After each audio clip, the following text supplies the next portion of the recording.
there, and there. Now y'all might actually be able to hear me because I've been talking this whole time. Like, I'm a genius with this every time I do it. But brand new week, new Gundam Gunpla Warfare content. We're going with the big Psycho energy this week, the precursor to the Zeong, and basically every Psycommu. Yeah. What were you gonna say, D? He said he'll be back. All right. But yeah, it's the precursor to basically every Psycommu mobile suit. What else we got? Even though Cameron thought he escaped it, I think we're gonna have to have a small discussion about some questionable some questionable mobile game content. Oh, god damn it. Yep, you're not gonna get away from it. And also the fact that you have the visual novels. Just because you haven't played them. Okay. Just because you haven't played them. Well, hold on. They were given to me. Okay, that's fine. I'm asking you to pay it forward. Look, you got the link. All you gotta do is pay it forward. And for the curious, I am drinking one of my favorite rums, Afrohead. It is a 15-year-old aged in oak barrel Caribbean rum. It is delicious. It is the smoothest thing I've ever tasted, at least rum wise. And I'm turning those into Dark and Stormies. Call me a heretic, but I found out that Monster Energy, free plug for now, it makes a ginger beer, and I felt like having a good time tonight. Also, I think it's the celebration week. I think I finally have a squad together that can beat that story mission I'd been stuck on. And there's new story content after that because the new expansion came out and all the other stuff. So, along with our general questionable content, we have more questionable content we can get into with voice acting later.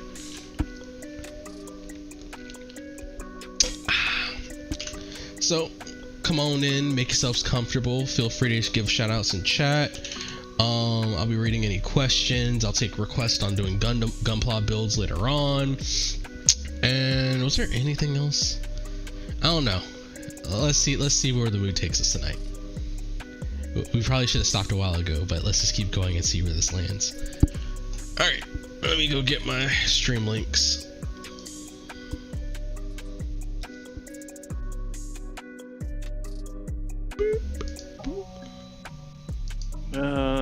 Back into the menagerie.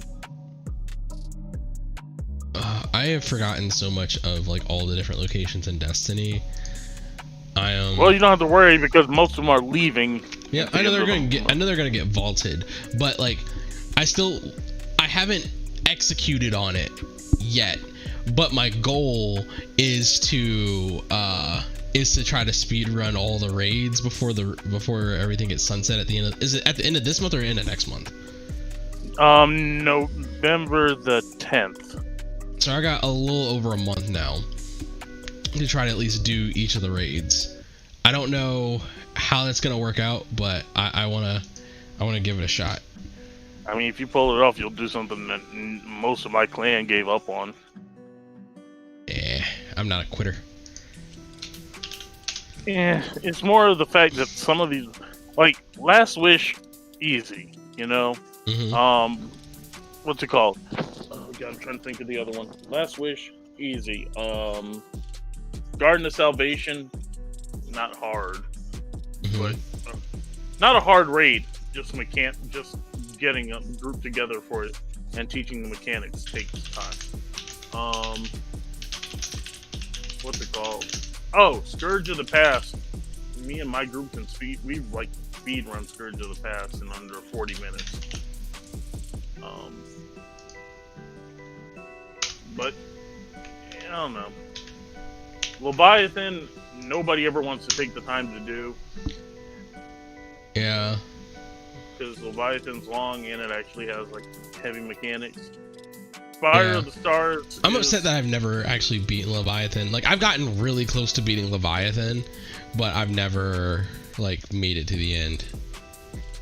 Fire of the Stars isn't bad, but it's mechanics heavy, and then that keeps people from learning it quickly.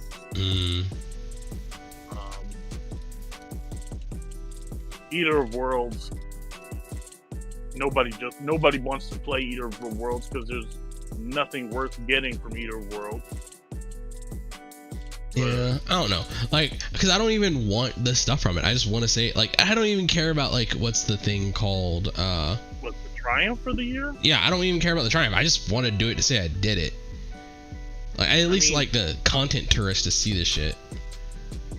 Yeah, I don't know. Like, my whole thing about it is, I've done the ones that I like want.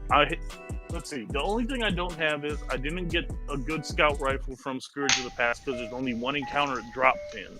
And I never got a good roll from it. It's the Arc 180. It's called No Feelings, and it's like one of the best scout rifles in the game, but it's got a stupid drop rate.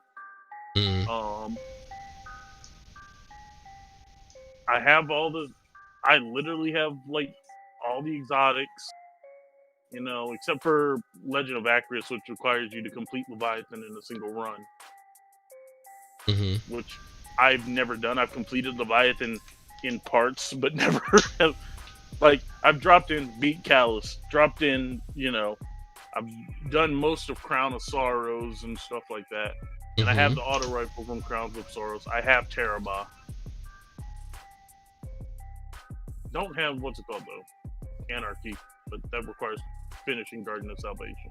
So I don't know. Like, exotics I don't really care about too much. Yeah.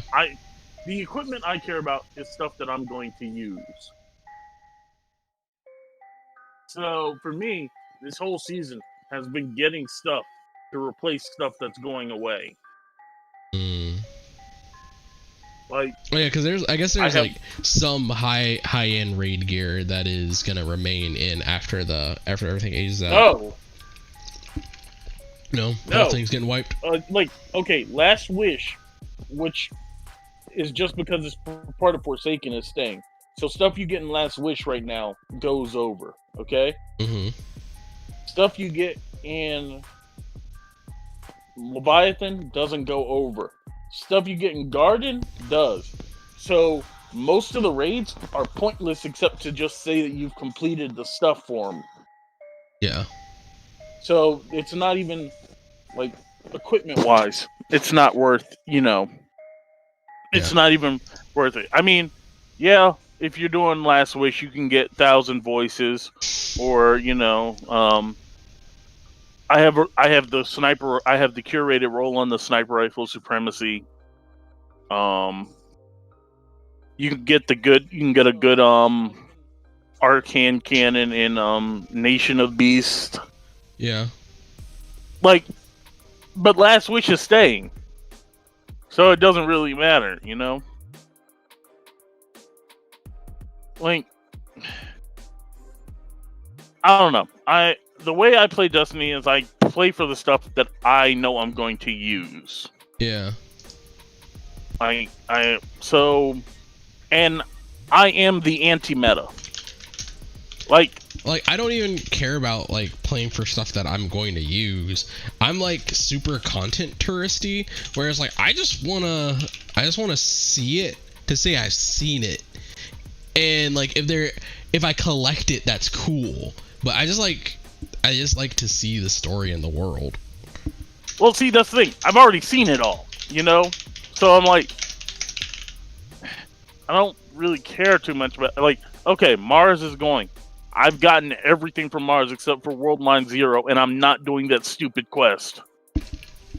Yeah, I can understand that.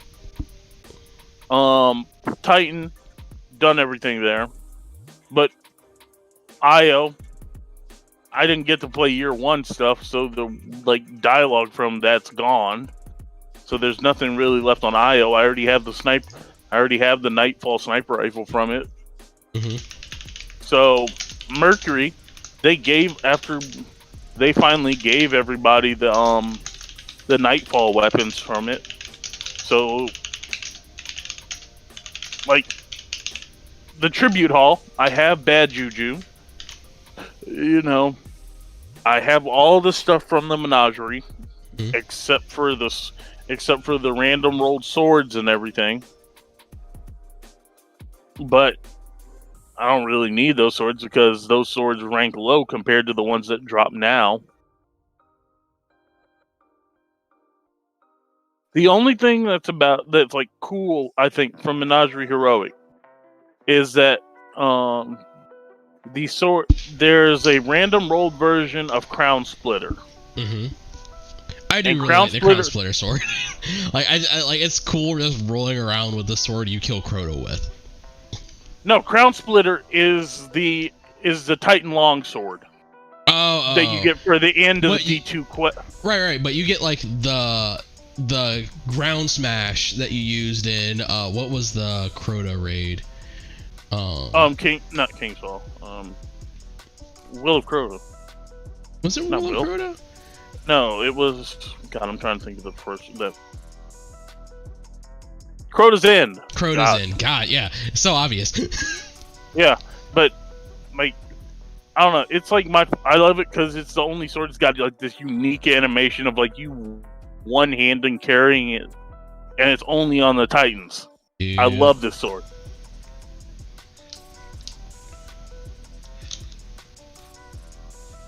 Yeah, and then the random rolled one's cool, but it's also, getting sunset. Yeah. Because everything from Menagerie is getting sunset, so I don't really care about it. Like the things I was trying to replace my main shotgun, which is my Parcel of Stardust, which is the Gambit shotgun. And I have 15,000 kills on mine. Mm-hmm. So I was like, that's gotta, I gotta get a replacement for that. Then I had to get a replacement for my Duke 44, my Duke Mark 44, which is a hand cannon. And it's a 110 hand cannon, so it's got the slow rate of fire and everything, but it had Outlaw Rampage. And once you get a 1 kill with it, you can 1-tap any non-orange bar enemy. Nice. So, yeah, that's pretty insane. So, but then they put its roll on the on one of the Iron Banner hand cannons. So I grinded through Iron Banner till I could get a Criminal's Dagger that had that. And I'm like, I have the best kinetic SMG in the game right now because that was actually from the Christmas event. So going into the year, I have that because I have the God rolled on Cold Front. Yeah, I think. Well, I guess it'll be a little bit. It depends on how long it takes for. Well, it depends on how long or if Game Pass picks up oh my god, not New Light. What's the new Destiny expansion called? Because my brain is literally just crap. The new one is what's it called? Oh god, I can't. Beyond Light. Yeah, it depends on if Game Pass picks up Beyond Light or how long they take to pick up Beyond Light. But even if they don't, I don't think they said they're not until next year, but because they're giving it they're giving Shadowkeep and Forsaken on the day that it releases. Yeah. So the day that Shadowkeep and Forsaken are already on Game Pass. Oh, they got him up there already. Okay, let's see. Because I saw something about it. Yeah.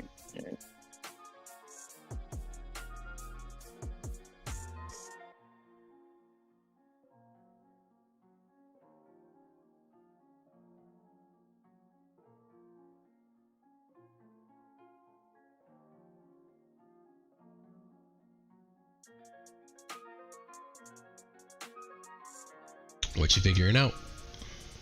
I'm reading right now what Bungie's statement on that was. Okay, so what's it called? Beyond Light will be available to Series X. Will be able to Series X guys on the day it comes out. Yeah. and it's coming to the rest of PC. It's coming to PC. Oh my god! Sorry, I just I forget that my Game Pass gives me access to the stuff on PC too. How'd you forget that? That's mainly what I use my Game Pass for. Look! I had it on Xbox for so long. I'm just like, Game Pass is paying for me to have Forza and all the expansions on Forza, basically right now, and Master Chief Collection and a few other like random odds and ends whenever like the mood strikes me. See, but I'm using it for Streets of Rage. Streets of Rage 4 was on Streets of Rage 4 on PC. What's it called? Mud Runner. I used it to play Gears. I used it for what's it called? The Outer Worlds.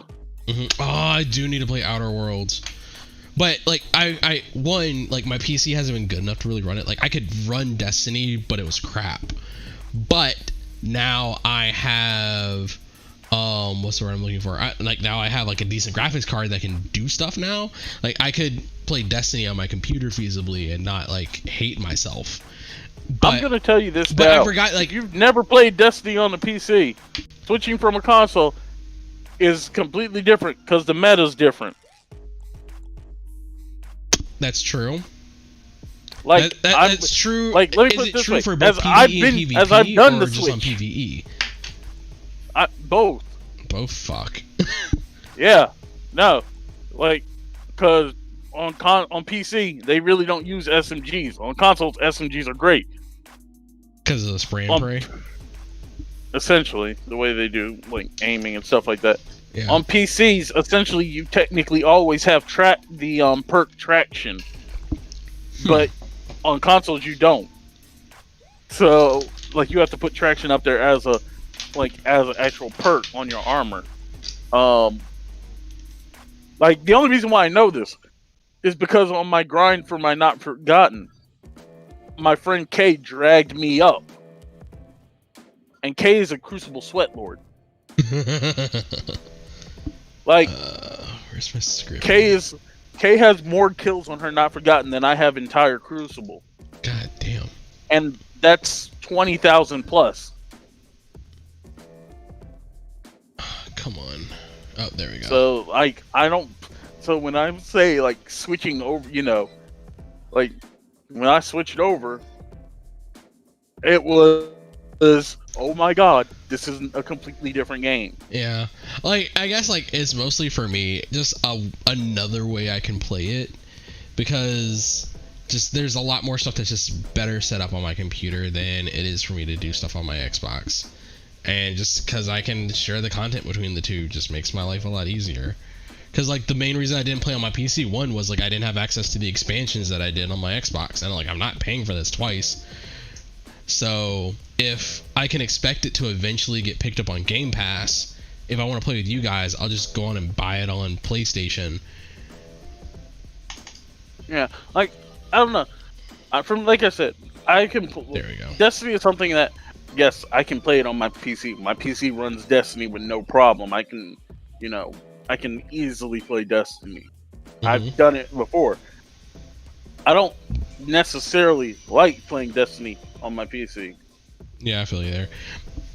Yeah. Like, if I had started playing Destiny on my PC, then yeah, it would be, then switching over to console probably would have pissed me off because it's slower and everything. Well, yeah, isn't anything on console. But I would have gotten, like, used to it. Switching from being on the PlayStation to the PC was a nightmare. And it's like, there's a bunch of games that I'll play, like, multiplayer on my PC that I won't play on my console, you know. Mm-hmm. So I don't know. Destiny, also, I feel Destiny is much better with, like, like friends with friends you know. Yes. And I have an entire clan on PlayStation. The only people I have on PC are Kay and her clan, and I don't play with them because all they do is sit in comp and trials. Yeah. I mean, yeah, they raid, but they only raid to get stuff to play. Play comp and trials. See mobile capture. Yeah. Hey, Kurg, what's good? Let's see.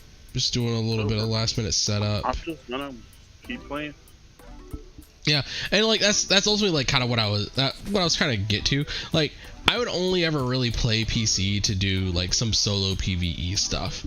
If I'm gonna play with people, like everyone I know that plays Destiny for the most part, is on Xbox. Like me, Ted, and the guys from the old Wavo Splash. And then, not to mention Space Wakanda. Everyone that really plays Destiny and Space Wakanda is on Xbox. And then like a bunch of the people from GI that I play with are over there as well.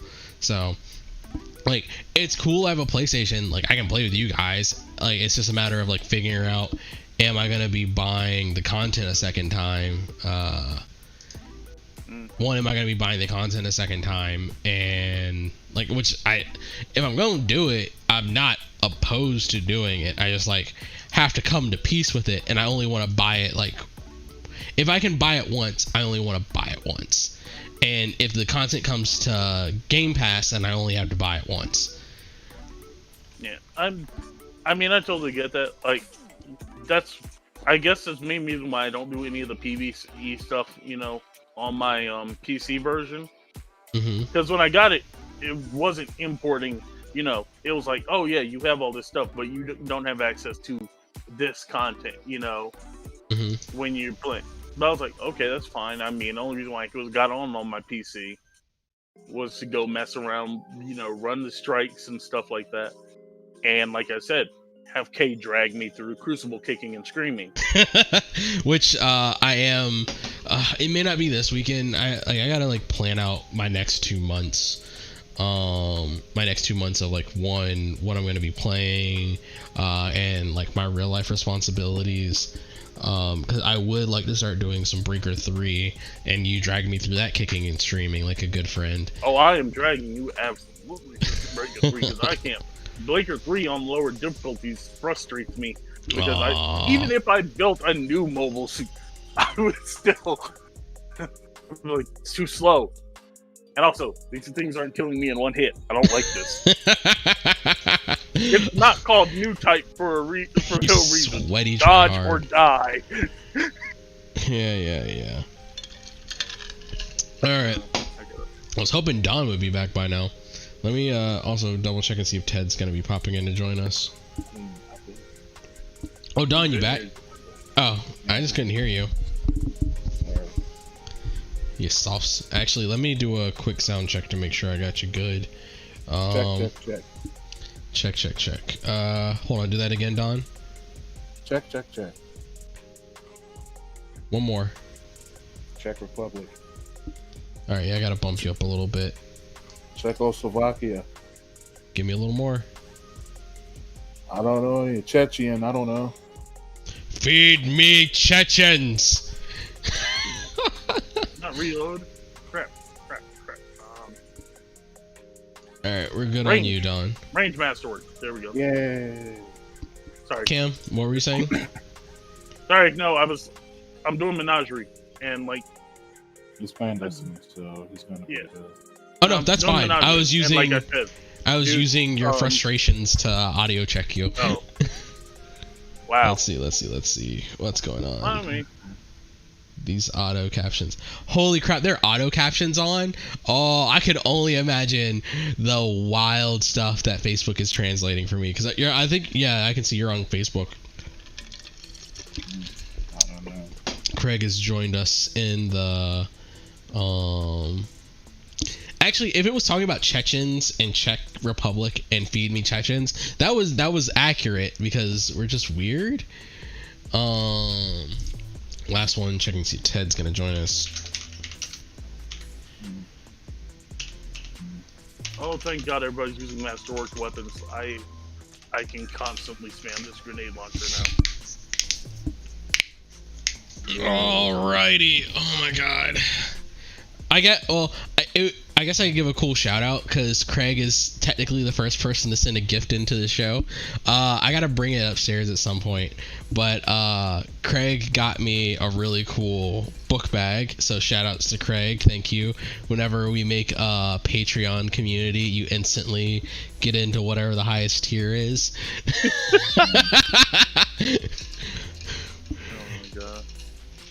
But no, like there was I believe it's from Box Lunch, but they had a RX-78 Type 2 shield backpack, and is that how you got that? Oh, that yeah. thing. Yeah, that's how I got it. Cause like I saw it, I was like, "This is so cool, I want it." And Craig's like, "All right, what's your address?" And I was like, "Oh my god, I have the best friends." Oh my god, I just got really, we're kind of assholes, but you know. We are all assholes, but we love each other. Huh? I said we are all assholes, but we love each other. Oh, that's how you feel, Don? Well, I mean, yeah, he always feels like that. You're not wrong. Yeah. We do all love each other. I think I gotta like crack I'm trying to keep my door shut, but it is way too fucking hot in here. Hey, that sounds familiar. What? That it's getting hot in here? Yeah, I'm about to take off all my clothes. I am getting so hot. I'm gonna take my I'm clothes glad I off. can barely hear you all over Dance with the Dead right now. Whatever. Mhm. Whatever. Yeah. Wait, Dance with the Dead by Iron Maiden? No, Dance with the Dead, the group. Well, whatever. I got excited for a second. Yeah, you'll get used to it. Alright. A group that I've been trying to get you to listen to. At least I got Craig listening to them. Alright, I'll give it a shot tomorrow, because I got like some deep focus work that I gotta do, so some new music would be a good idea. Let's see. Like, Dance with the Dead is like if you gave life to John Carpenter's music. Like, the movies. Like, it feels like some of it feels like classic, like expanding on the ideas of the John Carpenter like movies. Mm-hmm. It's really cool.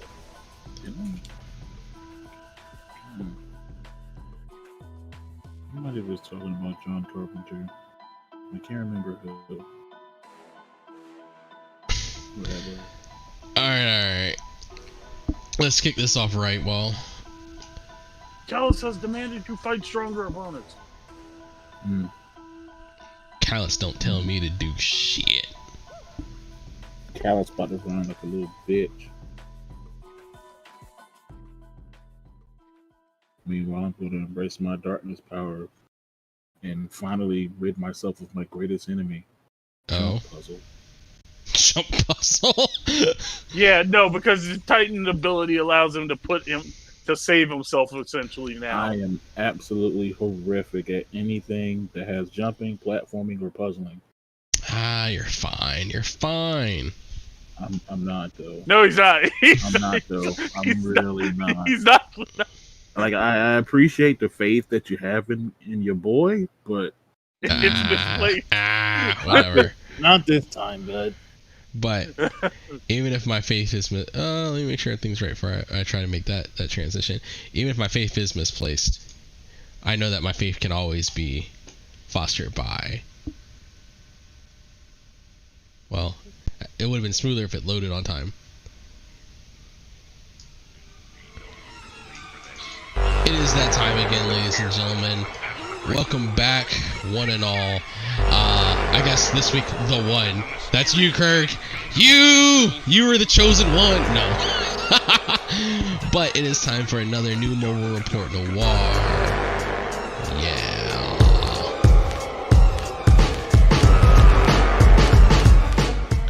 So this week we have big psycho energy. We are talking about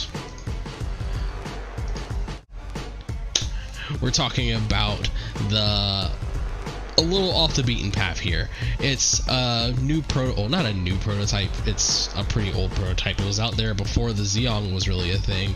It is the originator of not really high mobility mobile suits, because to be entirely honest, the high mobility part of this mobile suit kind of was a failure, which is why you ended up with bigger, slower suits like the Xeon managing these systems later on, but it's more of a progenitor of the Psycommu system as a whole for the UC universe. What it is the MSN-01 Psycommu Test High Mobility Type Zaku 2.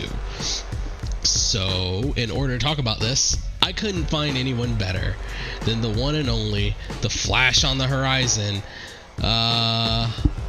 Wow, I've messed up at all of this somewhere. Okay. Yeah, there we go. Crap. Yeah. The one and only, the Flash on the Horizon, the colony drop of knowledge, the Quattro, well, not, I guess it wouldn't be the Quattro Beige Negro. Oh no, it is the Quattro Beige Negro, the Red Bone Flash. Cam, what's up? Nice to have you back as always.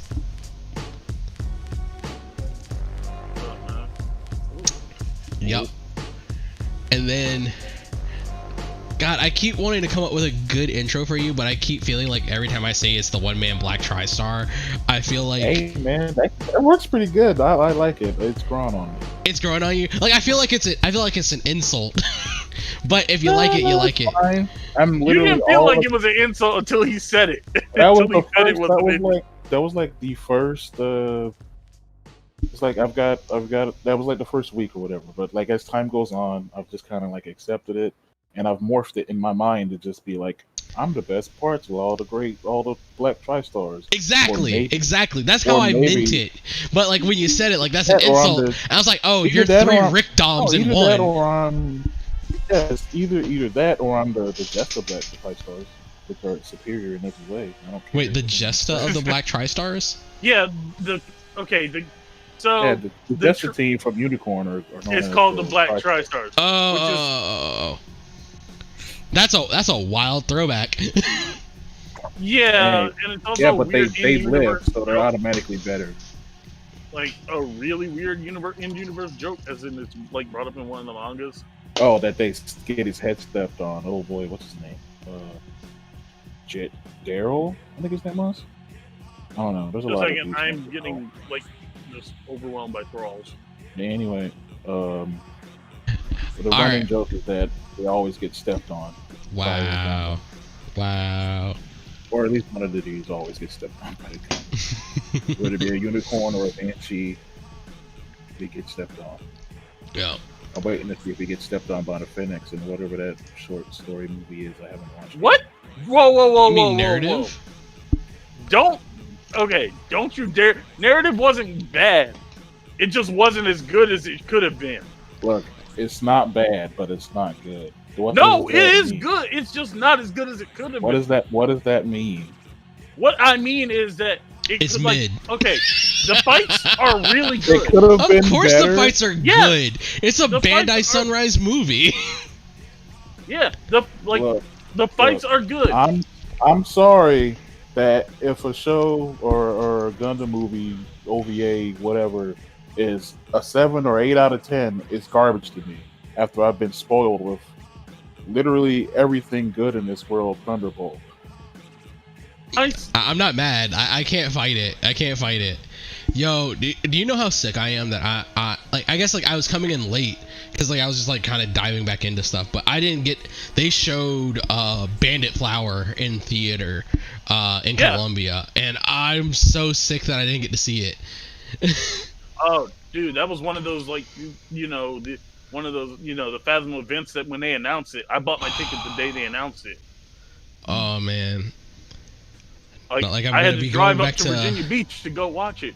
Not that I'm going to be seeing any movies anytime soon, because RIP movie theaters. Yeah. But I mean, narrative was really cool.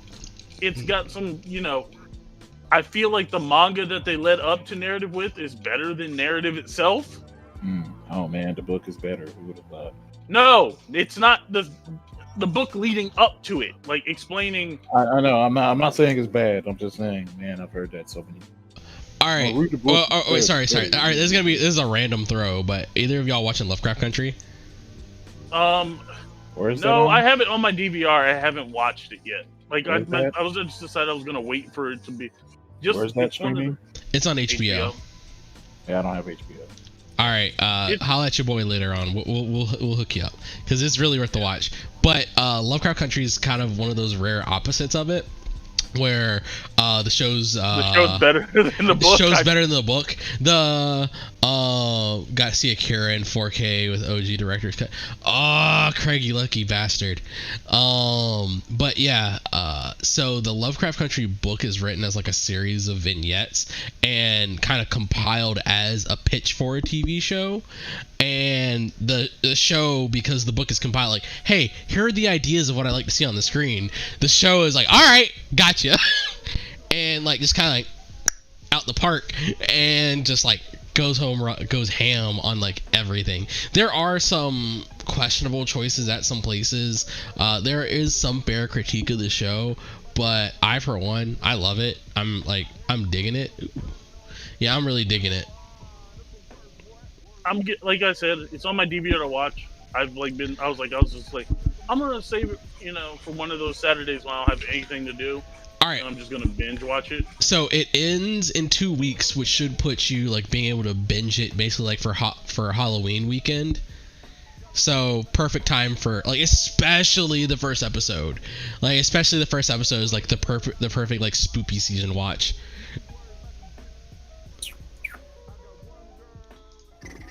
But we are here to go through the weekly event of the new weekly events for Gundam Battle Gunpla Warfare. So let's get that fired up and have a little fun with it. I like fun. I like fun too. Oh, this week is going to be a lot of fun. Like I said, I like anything Psycommu, even though I'm not the biggest fan of new type bullshit, but I love the whole You're not a fan of new type bullshit? Hell no, I'm not a fan of new type bullshit. All my favorite pilots are old types. Where is it? Kurg, you're right. Yeah, Lovecraft Country is solid. Oh God, I wish I could talk about it with you because like there's some shit that happened in this last week's episode. Oh man. Because it like hit hard in like 2 different ways, but yeah. Boy. Oh, I'm not even talking about all the pickups that we're doing right now. No. So we had the event pickup dropped I think it was 150 stack of Haro chips on us. And for the spoopy month of Halloween, for not Halloween, for the spoopy month of October, we have the Halloween. The month of Halloween, yes. Yes, I mean, what it is. You're not wrong. Look, do you know how close I am to like just biting the bullet and getting that 60-foot tall skeleton so I can put out in front of my house? Wait, the one from Home Depot? Yes. I want it like peeking out from behind the tree. Either like want it peeking out from behind the tree or it to look like a dead titan has fallen in my yard.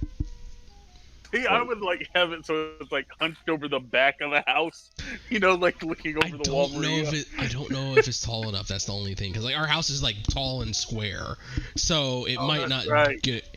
Yeah, like it could do behind the trees in the front, but I don't think it could do it from the front. Also, we have a multi-mission campaign going on this week, which is the Donna Mass Production.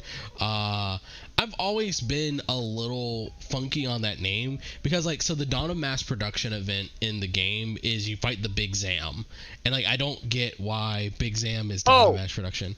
Because of a quote from Dozel. Oh. Because Dozel said, once the Big Zam is mass produced, Zeon will be unstoppable. Oh. Yeah, no. Like, what in Dozel's mind made him think that the Big Zam could be mass produced? Oh, they had the resources for it. They didn't have the fucking pilots though. They didn't have the pilots for it or anything. But they had the resources to build it. That seems to be a running theme for Zeon. Yeah, like Zeon by that time had lost most of its good pilots. I mean, and in the last 2 battles of the war, their best ace pilots weren't even at the...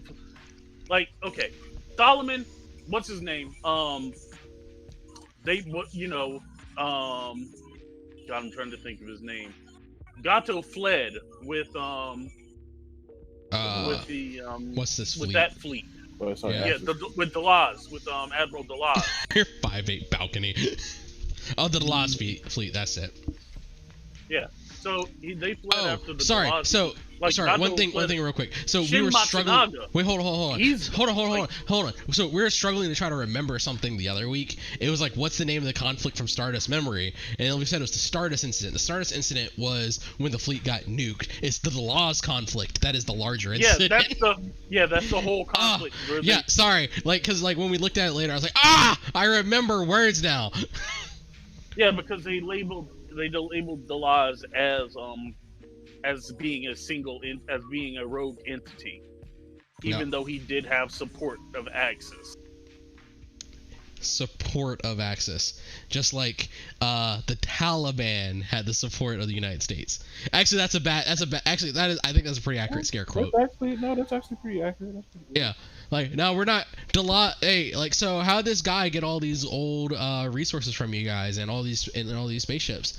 I don't know. He maybe just lost them somehow in the asteroid belt. Man, I don't know. Like, he kind of forgot to tell them not to fight us back. I give the Xeon Remnants credit because most Xeon Remnants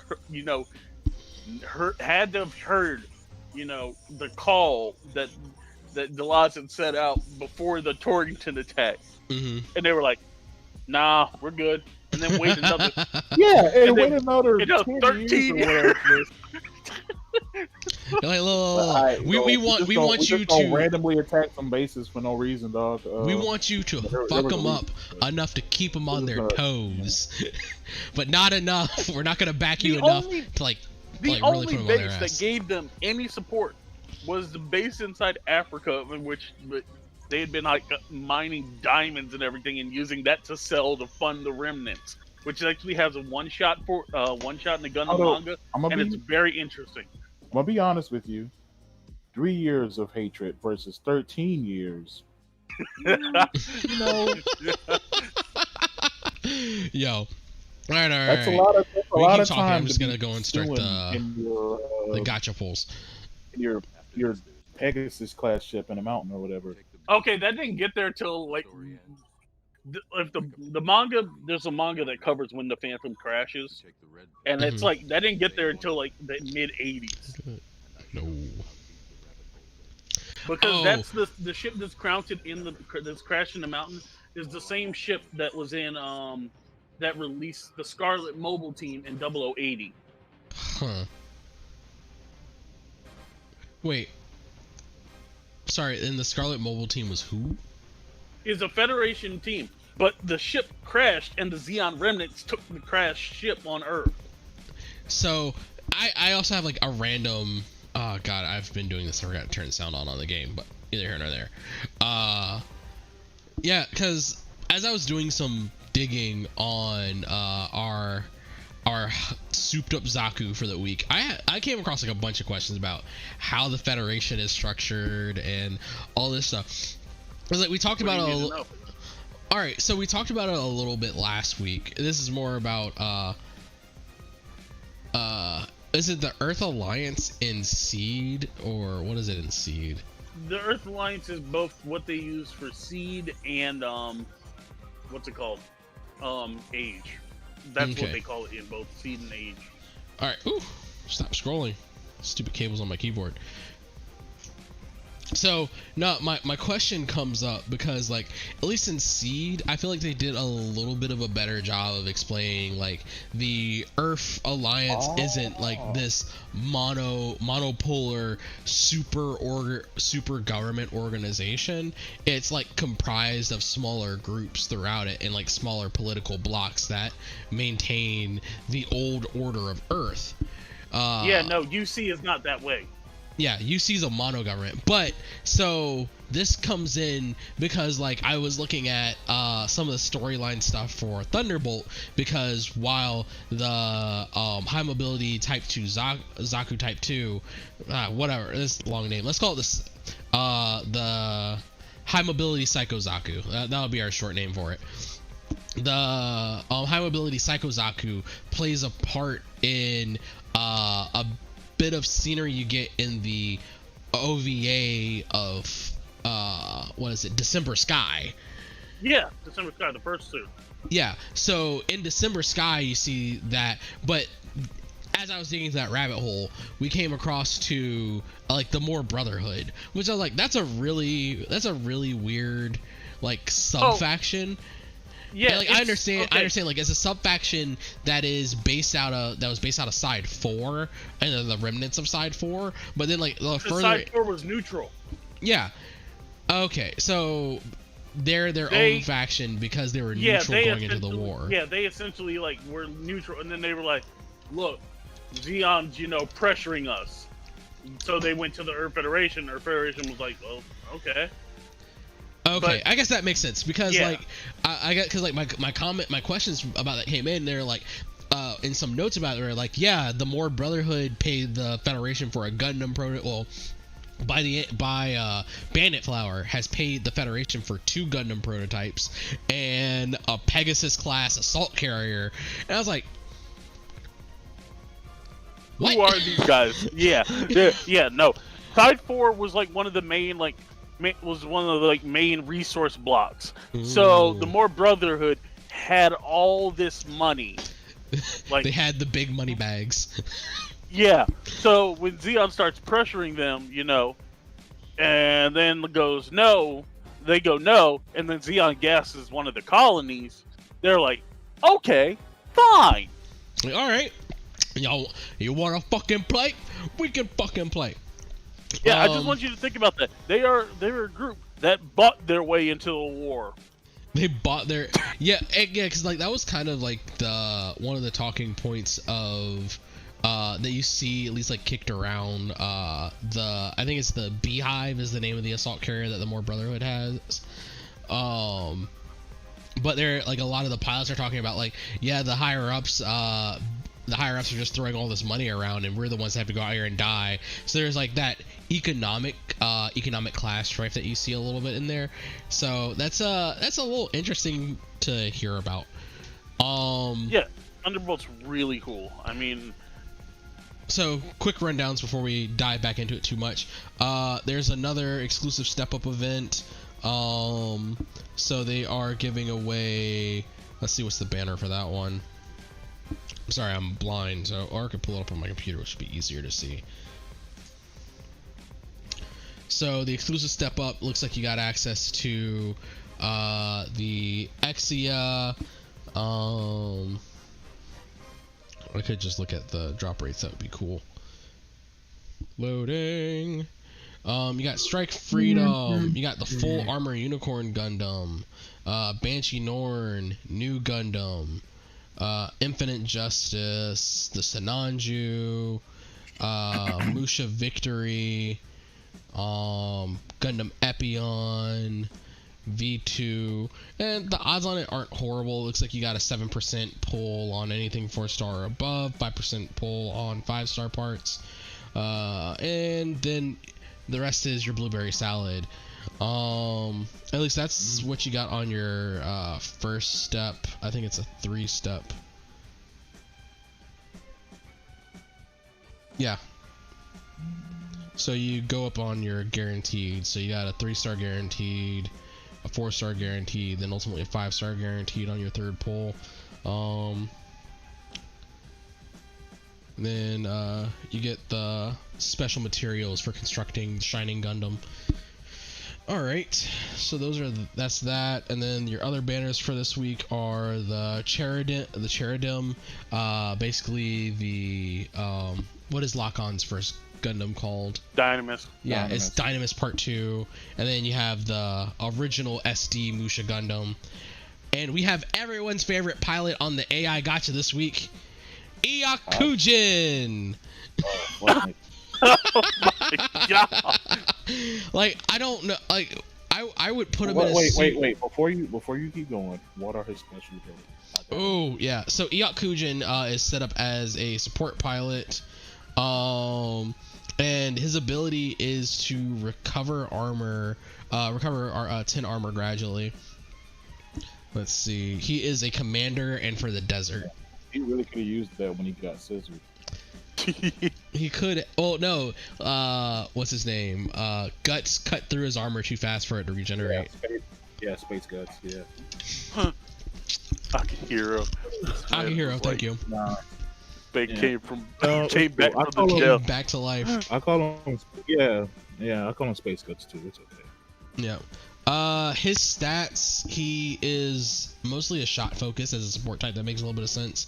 He doesn't have that much armor, which also makes sense. But he does have decent melee defense, so whatever. Yeah. The more, at least to me. Wait, is this a boss fight against Nocris? Yeah, man. You didn't know? No, I've been avoiding spoilers. Oh, yeah, it's the last week, so you finally get your last thing. That's why Kennedy had Oh, it. me and you been. This is a long time coming, buddy. Don't worry, he can just bring himself back to life again. Just kidding. They'll probably find some more. Then your other pilot for this week is Anna Rose. I can never say her name right. Well, I guess Annie Rose Rosenheim.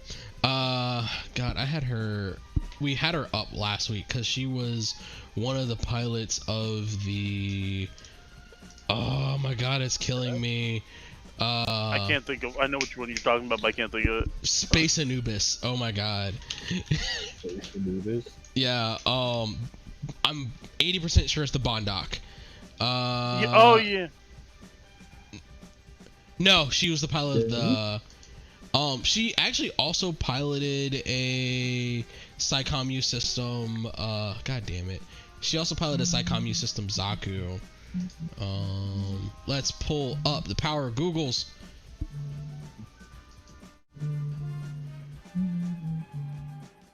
Let's see. Oh my God. Are you serious? And then. All right. I think No, I swear to God, because there's a Bondoc that has her color scheme to it. But she had the. Actually, let me pull up a Bondoc because it might just be missing from that one. Are you serious? Sorry, I'm just realizing Nocris's boss fight is Nocris's strike. Essentially, the mechanic to damage him. That makes sense.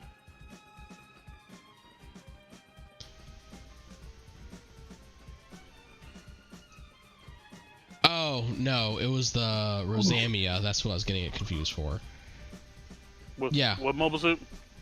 So I was trying to remember Annie Rose Rosenheim. She's from Missing Link. You hear me? Yeah, I'm trying to remember. I'm trying to think of her character model right now.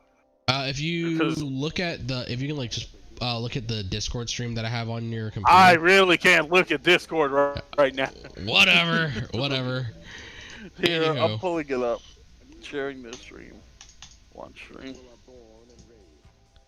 Oh wow. But yeah, she's in Missing Link. She's the pilot of the the Psycommu Zaku as well as the Queen Mansa. But I was getting her confused with what's her name? Rosamia Bottom. But Rosamia, okay. When you said Bound Up, I was like, really? Yeah, because I was getting Rosamia and Annie Rose confused. All right, let me go and close that because we don't need that anymore. But yes. What she was under? Because she was under Douglas Schneed, wasn't she? Annie Rose. No, yeah. Marcosia. Was Rosami or whatever? Wait, you said Marcosia? Yeah. Yeah, she was under Douglas Schneed. Rosamia was Jared's love interest, right? Yeah. Rosamia was one of those cyber new types that kept thinking everybody was her brother. God, you gotta love that mental damage. Which one was Jared's love interest? That was all of them are my love interests.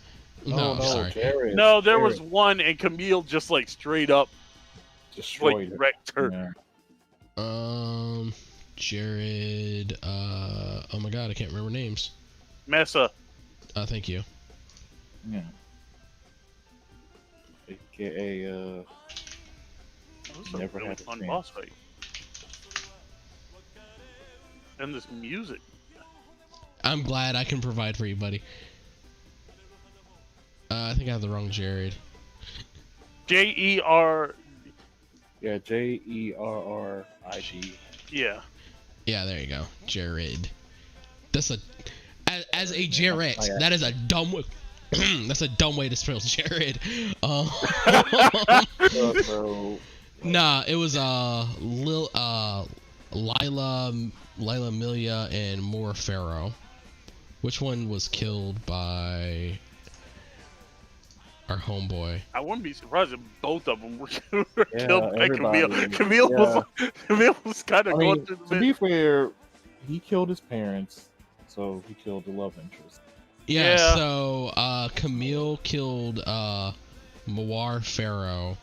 Let's see who killed Lila. Because they're both deceased. Camille killed them both. Camille killed them both. One of them's the older lady. Camille killed them both. One of them's the one. She was like, she was actually, full on believing the Titans were in the right. So Lila Rira fought with Camille and died, and then Mawar, although Jared ultimately, let's see, Mawar and others by killing Camille, as he would ultimately fall from hand. He delivers similar emotional blow to killing Camille's first. Oh no! I got that wrong. What is it? So Camille kills Lila, and Jared kills Four. Yeah, because they're even at the end. Well, Jared dies, so Jared dies, but Camille also kind of dies. Yeah, but Camille gets better. Yeah, he only dies for like 6 months or 6 years. So no, because he was better by the time. Like, he was starting to feel like better by what's it called? Yeah, but he was like fully back to his normal self and by the 90s, because he was out at Jupiter. Like, so all of this because we were wrong. We're talking about Annie Rose Rosenheim. Annie Rose Rosenheim. Oh, yeah. So she was the Marchiosis, regiment. Which is sort of funny because I'm surprised I'm not surprised I don't remember the name because the game wasn't translated when I played it. Yeah. But it does have a manga. I just never read the manga. So because it's I just played the game. Like, well, one is because like the art style changes because like you go from I want to see what this animation or at least that poll is from. Oh yeah, that's from SDG Generation, which is her at 16 in 0079, to the art in the game, which is UC 90 when she's 26, and like, she just looks like she's seen so much shit that it's like she has. If you she's seen so much shit, it's taken the life out of her hair. Like, dude, no, look at look at Reber. I can't think of his first name, but type in Reber. He was another guy who, like, if you look at how he looked in 009, like, in 0096 versus how he looked during the 1 Year War. Fred Reber. All right, I'll do that one just to keep. Because he's from Missing Link too. So it's also kind of interesting. There's an interesting tie of like with them bringing in Annie Rose Rosenheim. Oh, there is one other joke about Iok Kujin coming in. We'll go back for that in a second. Fred Reber. All right, that's a handsome young man at 19. He's got the struggle beard and the headband of despair. Like, Fred Reber was a Federation ace pilot. Federation betrayed him, and he switched to Neo Zeon. Jesus Christ. Oh, is that the dark-skinned dude? Yeah. Yeah, the one he becomes the pilot of the Ifrit Schneed. Yep. Yeah, he got fucked up in Torrington. Yeah, he did. Oh wow! I didn't realize that that actually links up to what's the thing? Unicorn. Unicorn? Yeah, Unicorn. That's wild. That's cool. So going back to it, so Anya Rose Rosenheim is actually also the pilot of one of the other Psycommu Zaku test types. Let's see, she's the pilot of the original Psycommu Zaku. That's the wrong one. So we'll do a little bit of a walk on this when we get into talking about the specifics of the high mobility Psycommu system Zaku. But the original Psycommu Zaku had some design issues that they attempted to mitigate with the high mobility type, which kind of got passed down to the I almost said Big Zam again, to the Zeong. But before we go down that walk, so the most of the time when they drop new banner pilots, they drop them at 4-star and higher. So like Anna Rose Rosenheim, as one of the original test pilots of Psycommu Zaku and the Queen Mansa, she comes in as a 4-star pilot. Iakujin is a 3-star pilot. Wait, 3 out of 10? No, 3 out of 6.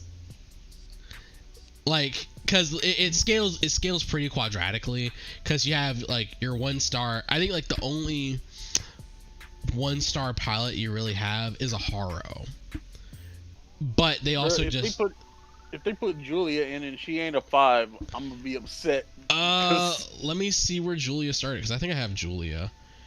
Let me see if I have her. Like, I'm 80% I have Julia. Oh wait, I can't just search, which is kind of dumb. Let's go to Iron Blooded Orphans. Oh, Julia's from IPO, right? The blonde girl, the blonde knight girl. Yeah. We're talking about Eok's bodyguard. She did a really good job. She did the best she could. No, I don't have Julia. Like, to give you an idea, like Ein Dalton, when they put him in, was also a 3-star pilot. Galio. No, they gotta put her above Iron, because she actually was really good. The only reason why she actually even lost to Mikazuki on like the several occasions they fought is because Mikazuki had the AV system.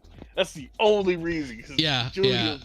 Julia is like a technically proficient pilot. Mikazuki's like, I am one with this robot. Like they even gave her I guess effectively a reuse AV system. Gave her a reuse AV system, and like she was close but just couldn't like overcome Mikazuki being a freak of nature. All right. Well, Mikazuki was like, all right, yep, you know what I'm doing? Hey, limiters off. I am going to kill myself to fight you. Let's go, bitch. All right. But for this event, so of course they have bonuses for Thunderbolt and MSV stuff. Like we were mentioning before, there is a brief. I got to dip for 5 minutes while I switched from my laptop to my desktop. Take your time, homie. No problem. Actually, I might hold off on showing it because I wanted your inputs on the suit designs. So we will actually go grind out a few missions to show off a little bit of stuff, and we'll talk a little bit of details about like what is actually going on with each of these suits when we get back from mission.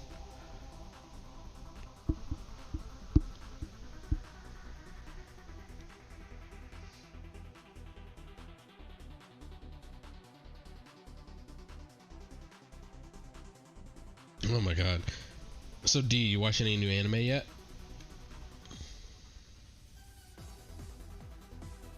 D? Donovan!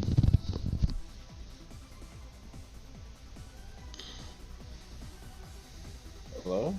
Hey, can you hear me? Yeah, I don't know what just happened. Yeah, I was asking if you watched any new anime yet.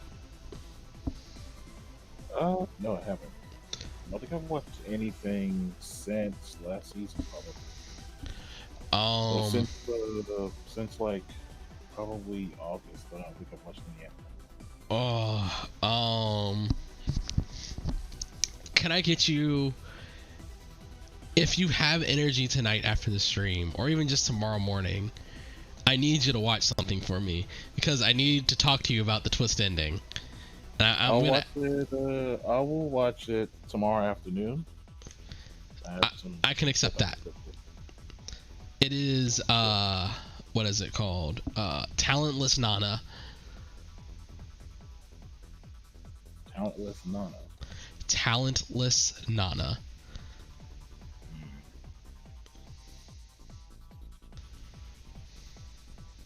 Okay then. I don't want to tell, like, just trust me. I enjoyed it. Just get through the whole episode for me, and then that's all I ask. Oh look, man. I can plow through stuff really easy, even if I don't like it. Like, if you don't like it after at the end of the first episode, like, I've only seen the first episode because that's all that's out so far. But it definitely, it's on Funimation. It's on Funny. I bet. You. Oh. Actually, might have to start using Funimation and Crunchyroll this season, so that's good. Yeah, what are you watching on which ones? I don't know. I'm gonna watch that Train Noir show on Funimation. Oh God. Like, I guess I could give it another shot, but I just have nothing. I have nothing that ties me to that show. Like, Train. I don't like trains that much. Like, trains are cool, but like, I guess, like, if I was like a model, a train hobbyist, I'd be like 100% down to like watch the show. Like, oh, this locomotive is like super dope, and it can do this and the third, and like, I can do that with battleships. I can do that with guns, and I can do that with tanks. Like, which is what, like, it's gotten me this far in X, but it's Moe. But I got you. But trains, but it's Moe. Doesn't do anything for me. Look, I'm willing to go down to this rabbit hole and see how long I can survive. I respect your decision to stop it. Look, I'm gonna see it through to the end. Honestly, it's not. I could probably do it. It's not that big of an investment because each episode is less than 5 minutes. Oh, then I'm definitely gonna watch everything of that show. What the hell? I just plow through that. Elegant screaming. I don't know, like short shows, I can watch them pretty easily. So yeah, like, I don't know. I just didn't see, because like even the comedy in it was a little light. Where I was like, oh, this doesn't do anything like super funny for me. Oh. But you want your Moe show of the season that is like the funny shit that you can get through? Sure. What is it? It's the Sleepy Princess in the Demon Castle. Oh yeah, that's on Funimation too. Yes, it is. I watched, like, I had zero expectations for that when I pulled it up this morning, and I looked at it. I was like, I am dying all the way through this. Like. And like, I wrote a quick review of it on my Facebook page, where it's like, how far will you go for a good night's sleep? Like, let me see if I can read it to you word for word, because like, no. I don't know if I want to answer that question. No. I think you like where this goes real quick. Okay. Come on, load. Hold on. Here's my review. What would you do for a good night's sleep? Would you brush a teddy bear? Escape from a prison cell? Cut a man in half? Die? What? What? Probably. Yeah, absolutely. What is sleep but unpenetrable death? What is death but unpenetrable sleep? No, I'm so we're talking about new anime for the season, and my biggest surprise.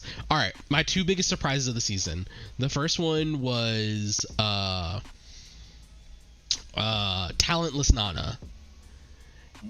It seemed like a pretty unobtrusive school for special people anime until the first episode ended. Oh, you're scaring me. Oh man, you're scaring me here, bud. What do you mean I'm scaring you? it's a school for special people, but this person's super special. Oh, let's get ready. Yes, Don. Take those I can't the wait. I can't wait. I'm ready. I'm ready to have my expectations subverted. I'm ready. Let's go. Yes. No, I'm ready no, to get no. Gakko Garashi right now.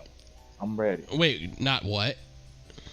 I'm ready to get Gakko Garashi right now. What is that? Oh, it's the perfect thing to watch during Spooktober, Spooky month, whatever this is called. What's the name of the show you're talking about now? Saying spooky, I don't know. Spooky, spoopy, whatever. I'm down for which one. I get really uncomfortable saying spoopy because it's really close. Because it's really what? It's really close to poopy. Am I the only one? I think that's you. on you, bro. Okay. Just all right. Just want to make sure. Actually, so we'll go back to talking about anime real quick. Let me, since you're back, Cameron, can you pull up the stream now? Because I'd like to show you things. Sure, give me a second. Alright, so while he's pulling the stream though, watch Gakko Garashi. So what is Gakko Garashi? Like, it's the perfect thing to watch. Alright, especially this month. Alright. It's called School Live on Crunchyroll. Oh, School Live, nigga. Yes, I've already seen that. Oh, my bad. That came out while me and Jarrett were living together. Yeah, because I watched it first and it said, "Come and get your soul crushed." Yeah, because I remember. Oh, my soul wasn't crushed. I was just living in constant fear. My soul of was this crushed when I read it when I decided to keep reading. Oh God, I started reading ahead on the show. So I was so taken by it, I started reading ahead, and reading ahead depressed me even more. So I never finished the anime. I'm only like on episode 4 of the anime, chapter 6 of the manga. I'm like, I can't do this, but I think there's a dub of it now, so I can like sit down and watch it with my wife. I think there's already through. You can watch it, and it'll be over really soon. It's like an investment watching like All right. So before we get into that, so since Cam, you're up, let's look at the soups that I've built for this week, and then we can like go back talking about. That's a whole lot of Xeon. This is a whole lot of Xeon. So I have what I'm calling the high mobility Psycho R. It's basically the high mobility Psycho Zaku with the Psycho Zaku Thunderbolt back, the large heat tomahawk off of, I forget what it's off of. The that's Garmazabi. Garmazabi. It's from that's the that heat hawk is reserved for like high-ranking members. Garma, Dozel. Yep. Then it has Johnny Ridden's rocket launcher and Johnny Ridden's Gelgug high mobility type shield. So it's like 2 high mobility type suits smashed together with a special high mobility heavy weapons pack on the back. It is the heavy fuck you in the face Zaku. Tots. I like it. I'm just thinking, dear God, fuel consumption on that mobile suit. What is fuel consumption? Because you have basically apogee boosters on the legs. And I guess so this is a good time to talk about it. So like we were talking briefly before about like the development of the Psycommu Zaku.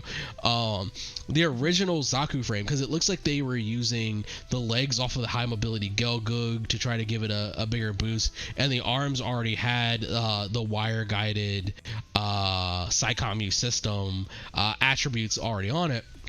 But the Zaku frame that they were using just couldn't handle the speed. And it looks like it has the special head unit where they have the anti-rose version of this one. Oh, of course, because it's the anti-rose one. Because I use if D knows this, on almost all my mobile suits like that are on Breaker 3, somewhere I have the Marquios like decal. It is a dope look. I love the Marquios like. But the only thing, actually, the only one better is probably Slavery, the Federation's like rivals. Wrong guy. Hey, it's Cornelius. Yeah, I got him because I was doing my whole rabbit hole of rabbit hole of Thunderbolt, because that was what I was trying to figure out. Like, all right, where does this show up in Thunderbolt? And like, well, I've seen December Sky, so why do I not remember this? But I've watched the December Sky series, which is why I never saw the Psycho Zaku. It seems Psycommu test type. The movie has just a few more scenes and stuff. But I'm trying to find the image of it because it has these massive apogee thrusters. It's made so that it can fly head on at the target, so the mono eye can roll up to the top and look at where it's going. Oh, so it's sort of like they did with the with a few of the what's it called, amphibious mobile suits. Yeah, so like you can see like at the top, I think my cursor's on there. Yeah. You can see at the top of the head where the glass continues up, the mono eye can roll up because like its main direction is like it's Z-axis. That's great. Anybody see that? It's like it's just something white wham. it is the first time Xeon really had what's that light?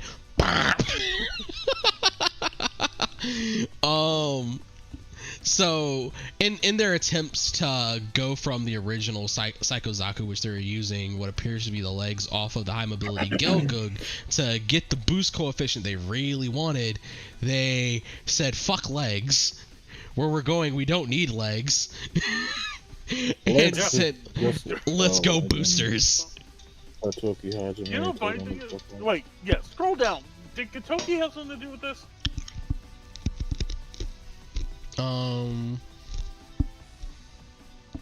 Real world. Yep, Hajime Katoki. Okay. Well, he did the Crisis version. The original was Kunio. Okay, Katoki will be the one who like fixed all the thrusters and everything.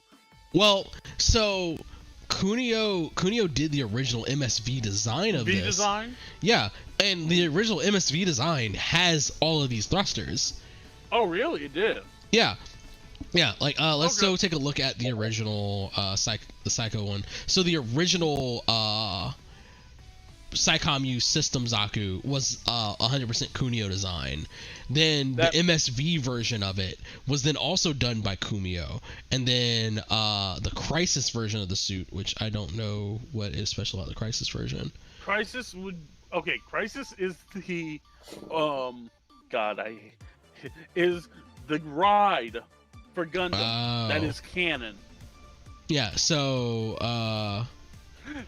so the ride, Battle Operations 2, they didn't change a whole lot. They just like made the thrusters more defined, it looks like. Cause I'm just thinking, cause that thruster design reminds me a lot of the Deep Striker. Oh, also outside of Thunderbolt, so this is the Build Fighters. Yeah, it also shows up in Build Fighters. Let's see. Yep, Figure Gunpla in Build Fighters. But yeah, if like you go to the Deep Striker, you'll because one of the Sentinel Gundams that Katoki did, he went with that whole, hey, we want faster, just booster legs.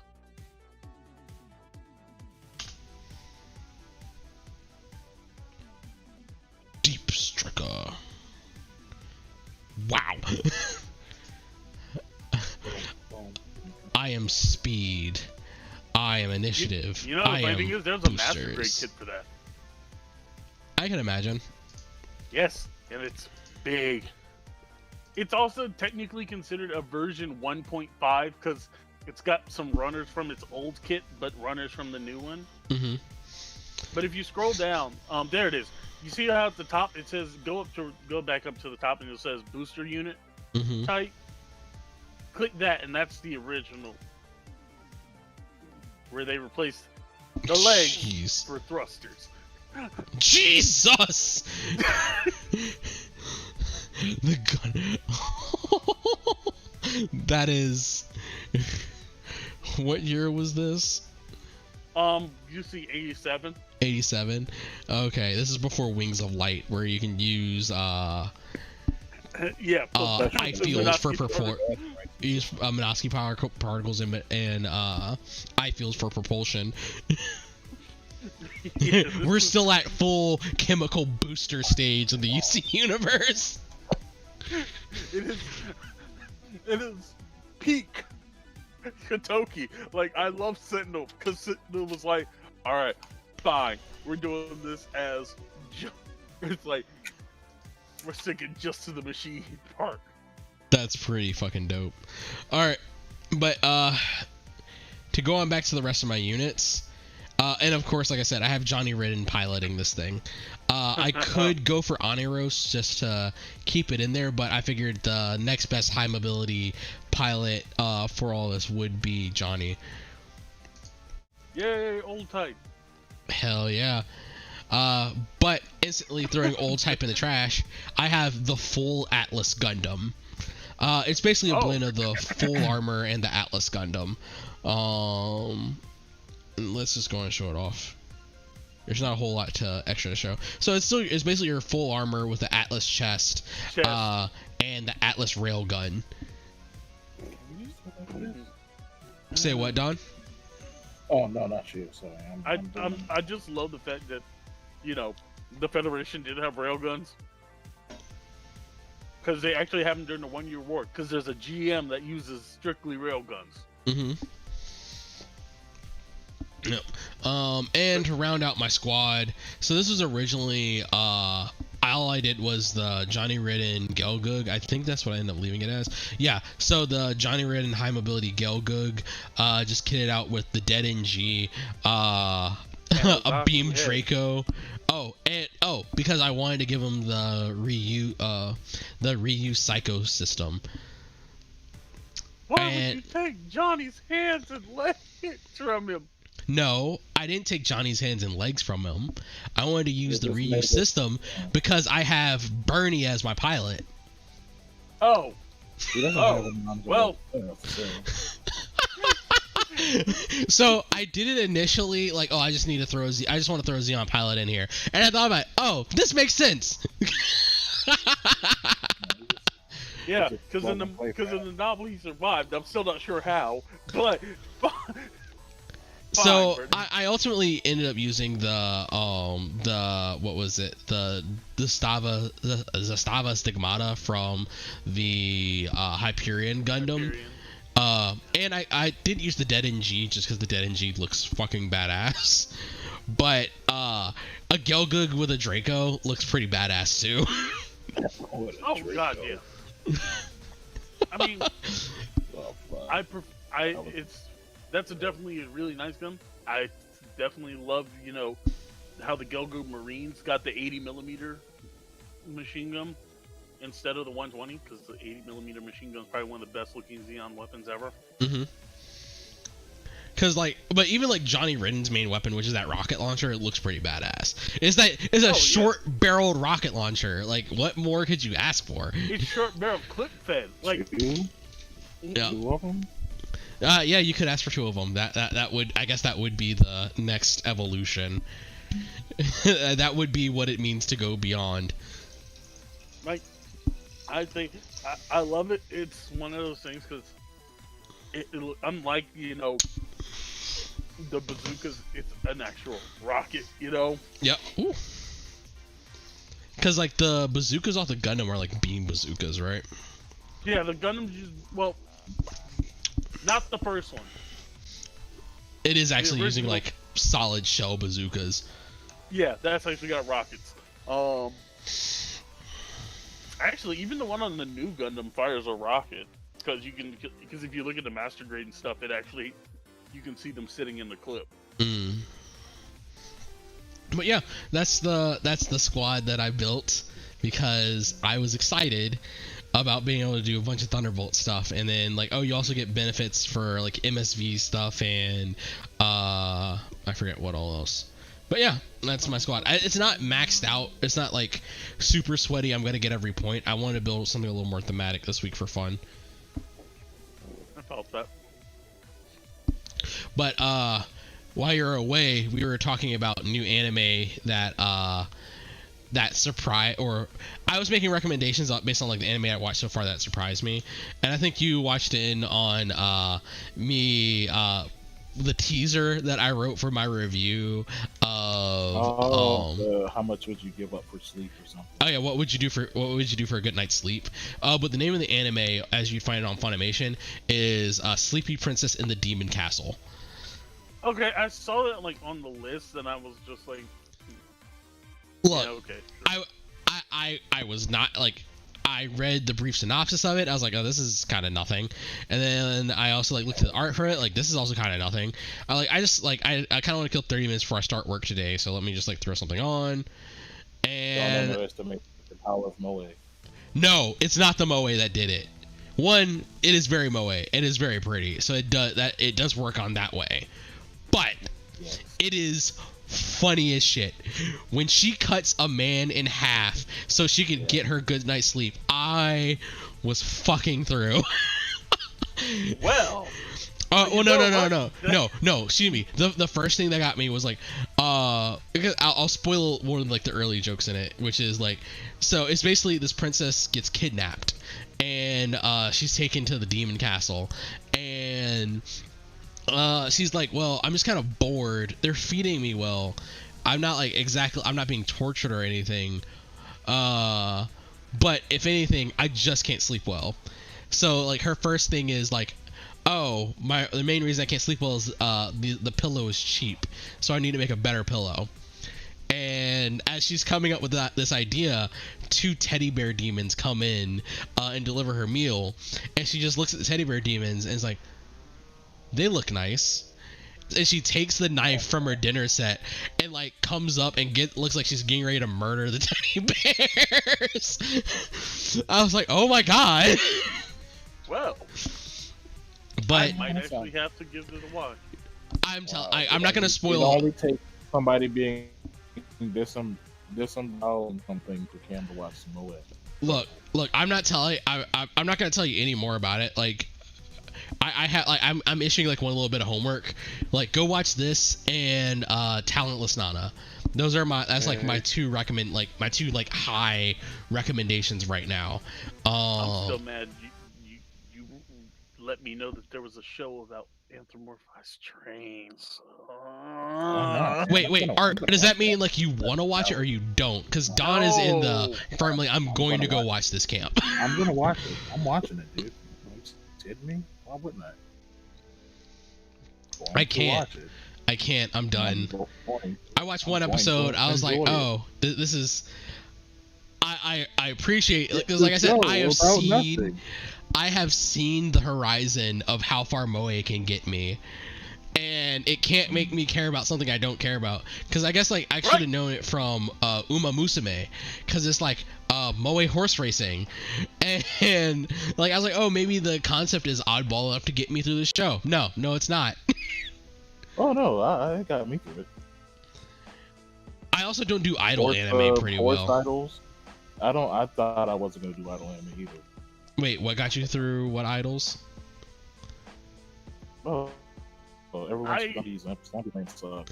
Alright, Zombieland Saga I feel is different. Yeah, Zombieland Saga had an interesting like the whole zombie thing with and now I'm a Night Boy now. I'm watching Love Live and I'm watching VTubers. It's great. Alright, can't wait. Look, I am on the VTuber precipice. I have on the precipice. And I am. If you haven't watched it, you can't. Be You're either in or you're out. I've watched it, and I'm dangerously close to falling in. I am just like I've retreated. Either you're in or you're out. I'm just letting you know. I've seen it enough where I'm like, oh, I want this, but I'm keeping myself away. See, I went like one of those clips wound up across my like on my. No, all you gotta do is watch any like Corona clip or meme or whatever, or like there's one now of her yelling at a bar of soap and it's hilarious. And now all of a sudden, like I'm in hell. But it's actually pretty nice here. It's pretty nice. I came through it as most tangential weebs do through trash taste. Well, between so we all have trash taste. Well, no, the Trash Taste podcast. Yeah, no, and what's his name?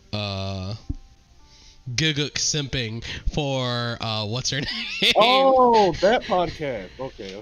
Yeah. No, the Guguk anime man and what's our other boy's name? Wow, I feel really bad. I can't remember the other motherfucker's name right now. You'll remember it. We'll remember it in like 2 hours.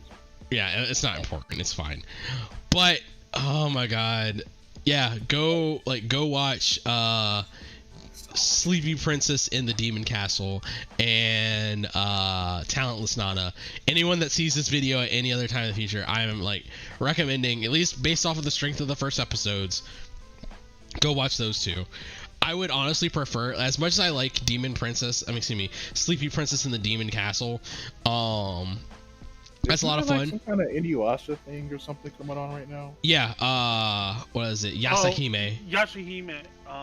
Yeah. Yeah, it's Demon Princess. Yeah, it's the sequel to Inuyasha. Oh wait, shit! I was supposed to send this to your DM. And see, that's a premise of something that I'm like, oh, wait a minute, that's actually pretty interesting, especially for the fact that Inuyasha's daughter has never met like her parents. So I'm like, Jesus Christ. Oh, that's actually interesting. Like, that's more interesting than I thought.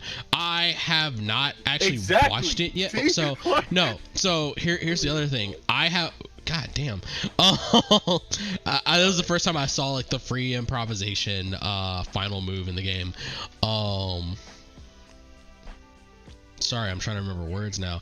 I didn't watch what is it? The final chapter was it Inuyasha? The final, yeah. Yeah, I didn't watch that yet, but I'm pretty sure I could get by. And there goes Bump of the Living. Oh, that's unfortunate. Shut up! Stop that! Stop that! Stop bringing back my childhood. What? Right?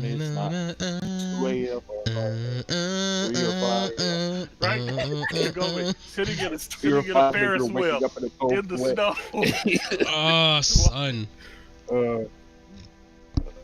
That was like, that song would always wake me up and remind me I need to turn my TV off. What the funniest thing about it is, same. So if you remember, it's a banger though. For the longest time, Toonami had the endings, but not the openings on shows. Yep. So it was like, okay, we got Inuyasha's amazing ending, but this actually has some pretty good openings too. Oh, speaking of endings, did you see the I think there was like a clip or something. He's talking about how anime EDs are trash or something. What? Who said that? I think it was the podcast, the Trash Taste podcast, or whatever. I doubt that. I think they might say that some are mid, but I don't know if they're like, all EDs are trash. They're trash either. Yeah. Actually, I might just have to go to Funimation to like find the opening. But I will say the opening and ending song for what is it, Sleepy Princess are bangers in and of themselves. I bet. I guess I have to check out Spotify's I'll be the judge of that. Found it. All right, no, we're doing. Fuck it, we're doing it live. This part's gonna have to be cut out. Bill. Calm down, Bill. Fuck it, we're doing it live.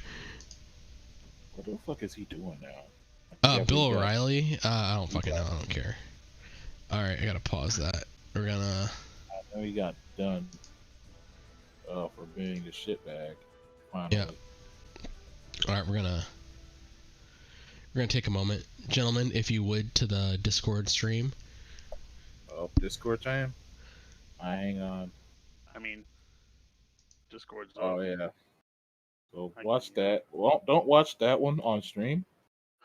But yeah. Oh no! I'm not pulling up Discord. I'm requesting you to pull up Discord. I will look at those later. Oh, I'm on Discord. I'm on Discord. I moved over. All right. Yeah. Ready?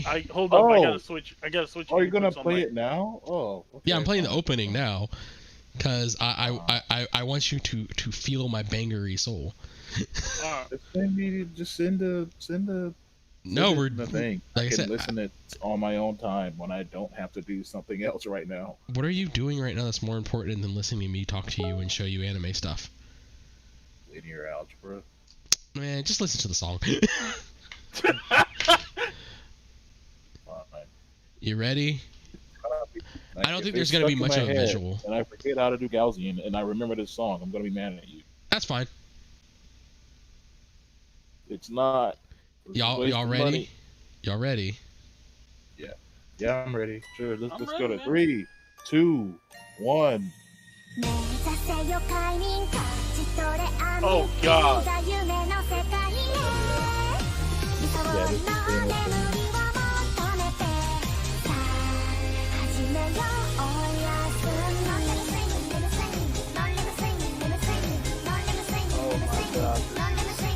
Something.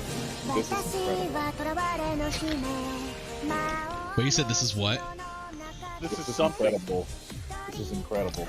So, you know what this reminded me of when I first listened to it? It's more like the minor chord chorus. The minor chord chant chorus. Yes. You remember Nyako-chan? Wait, what? Was it? It's like Crawling Horror Nyako-chan or something like that. Nope. It's the. Yako-chan? It is. It's the Like Lovecraftian. It's the Lovecraftian horror moe anime. Oh. Okay, Oh. I think I've seen like a few of the gifs from that, but I never actually went and tracked it down. I watched it. I watched it as it aired because I was just like all about that show. Like, it's mostly this part. It is something. It is not like the most bangery of banger song, but it hit me at the right spot. And it sets you up pretty well for the entire show. And that's the piano cover of the ED. And I was hoping I'd find the animation for the ED. But, it's... God damn it. So another game I'd been toying around with getting, mostly just for PC, is Genshin Impact. yeah, because one, I get it advertised it like every fucking time. But one of the videos I was like, because as I debate getting it, I've been looking at videos about it. Isn't But that, I think like it's an anime game, right? It's is essentially anime free-to-play Breath of the Wild. I saw it Yes. on Twitch, so I've just been wondering. It's like Y'all, it's number 2 on just Twitch in case, y'all have headphones in, right? Yeah, you have to. Like, from what I've heard, starting in it is really slow because the main quest requires you to opening quest requires you to literally go all over the map. Yeah, and it eats up all of like your pay to play resource. But y'all have headphones in. Anyone that looks at this VOD later, I would recommend you put on headphones. Huh? Genshin Impact. PC? It's on PC. No, it's on everything. It's on everything. Oh, yeah, it is on everything, isn't it? Like, it's on PC, mobile, PlayStation, Xbox, Switch. Well, guess I'm buying it next week. Let's get it's free. It's free to play. You're just gonna burn through your resources during the first mission. I guess I'm buying it next week. Let's get it. So for anyone that doesn't have headphones on, I would recommend you put on headphones because Lisa.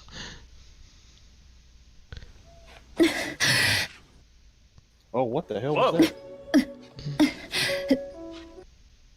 Oh no. Yeah. You know, okay. if I'm glad I know that. Glad I know that. Like, そんな乱暴はやめて。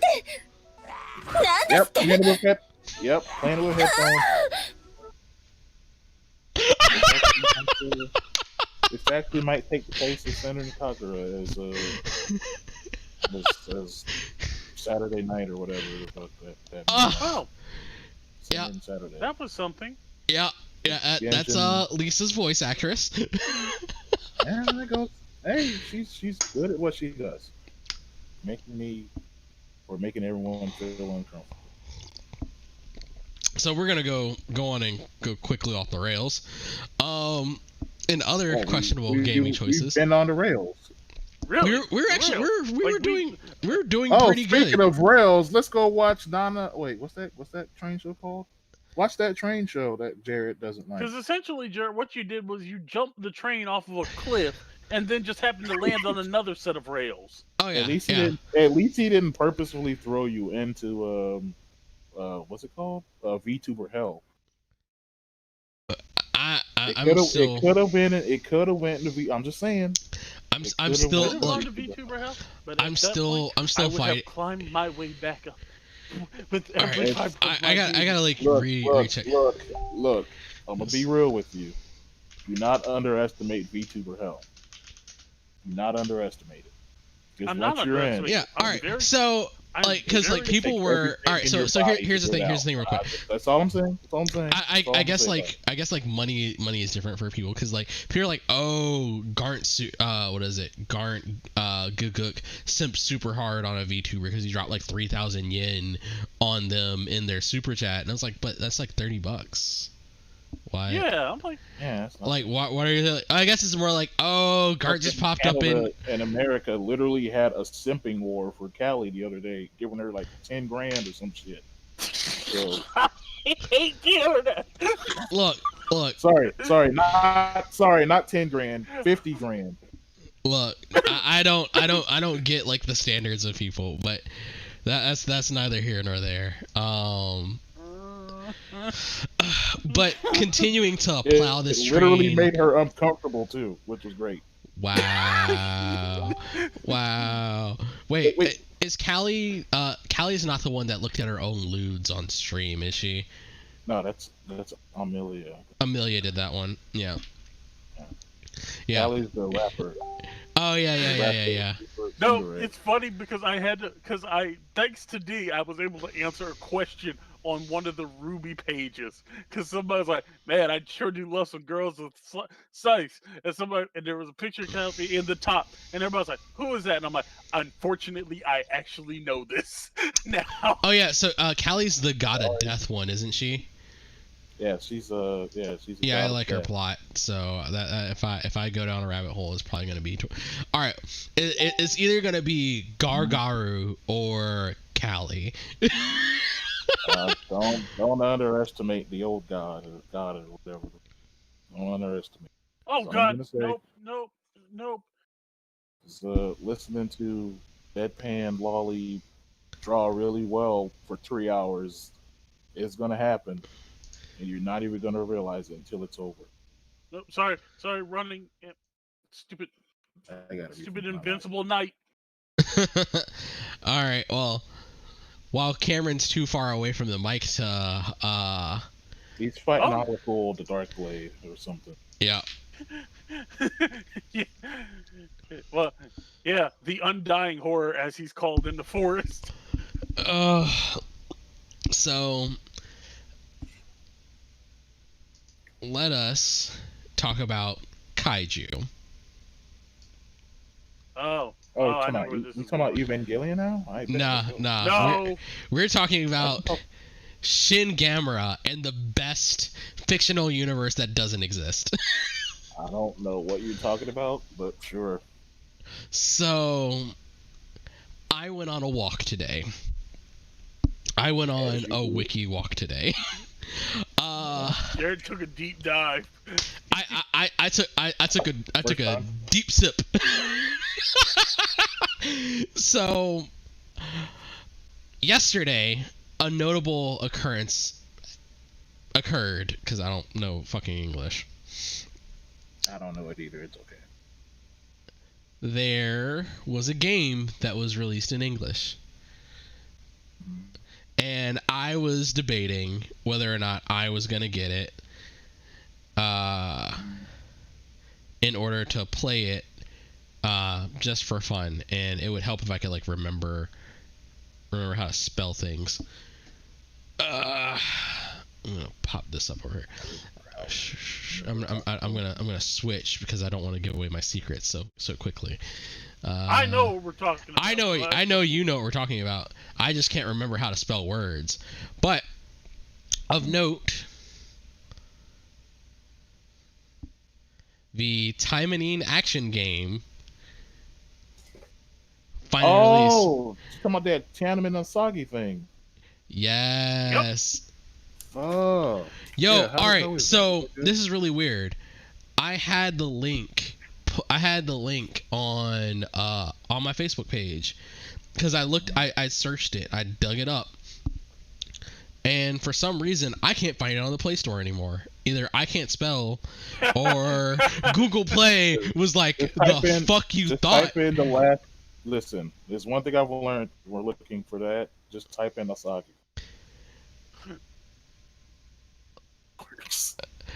Oh, whoops, that's wrong. Let me see Asagi game. I was hoping to Asagi game. Nope, it's not working. Yeah, let me see if I can pull the link. Cause I'm gonna have to. I wonder if they got pulled. If it got pulled, that is the best grand opening, grand closing I've ever seen. I'm gonna close that. Go away. I gotta. Alright, I'm gonna switch back over to a different screen because I don't want all of my Facebook stuff up while I try to sort this out. So yeah, that game came out, and I started doing like, alright, I kind of want to, like, just for the lulz of it, should I download this? Should I look into it more? And being a reasonable person, oh my god. Let's click that link. Okay, no, it's still there. It's Action Taimanin. That's why I'm not finding it. Oh yeah, no, they didn't use Taimanin Asagi. No, I know they didn't use Taimanin Asagi because it's about the time. That would have been great for them to Google. One, yes. Two, it's about the Taimanin Force because it's the whole anti-demon force. So you can pick which anti-demon fighter you would like to have. Spoiler alert! It all ends the same. What? You think that, but there is a dark universe, which apparently, all right, this is going a little further down to the rabbit hole. I don't have enough space on my phone. What'd you say? I don't have enough space on my phone to install it. Is it? Oh, is talking about Action Taimanin? Action Taimanin. Action Taimanin. I'm gonna just pull the game up on Play. Hey, it's got a 4.3 on whatever this app is, but I'm not gonna trust. Let's see if not Google. No, it's on Google Play. Yeah, it's on Play. It's on the Play Store. I don't know. If you check, you're on iPhone. All right, let's see. Apple might actually no. Apple might no, sir. Wait. Oh, they have a trailer on their Google page. Nope, it's here. All right, bet. Let's go. All right, let's check out this trailer they have on here. Oh, listen. 私たちはタイマニーよ。こういうことだ。遅い。クーマ何をし？誰だ？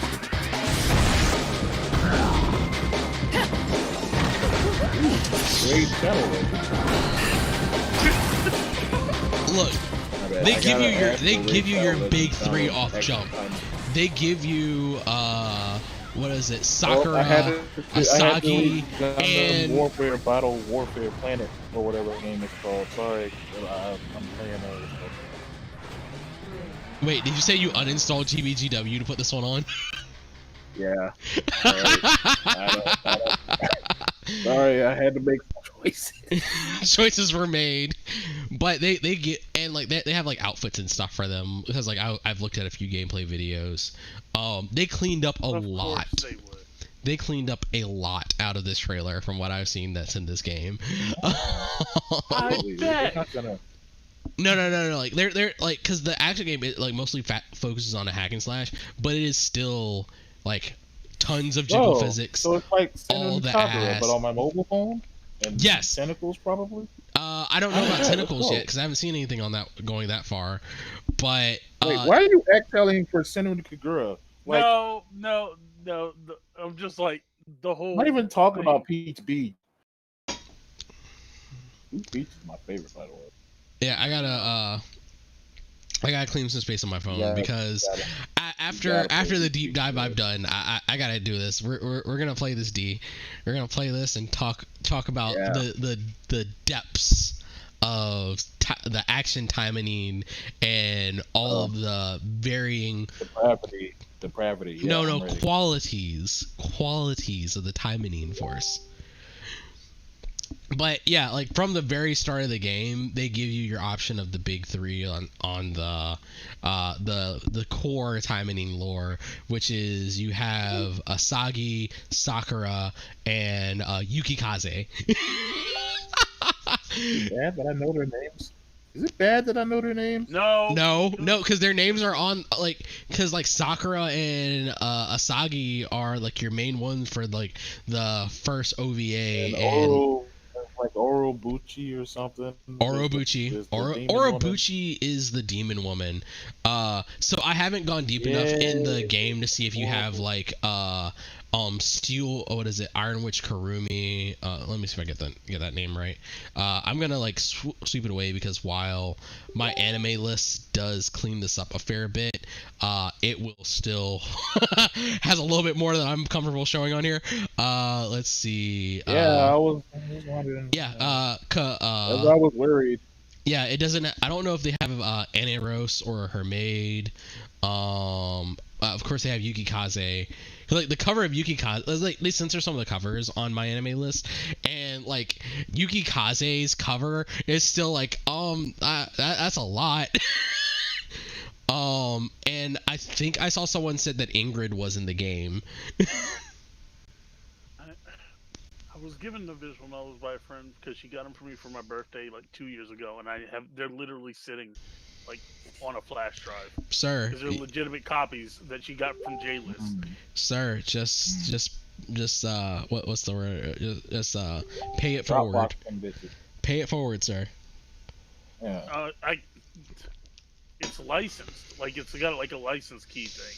Yeah, it has a license key thing. We don't have to play it at the same time. Be weird. It would be weird if we license conflicted with each other because we just like, oh, I know what's going on now. I don't understand. I ain't gonna give it to you. Like it'd be like, won't let me install it because eventually I do want to play it.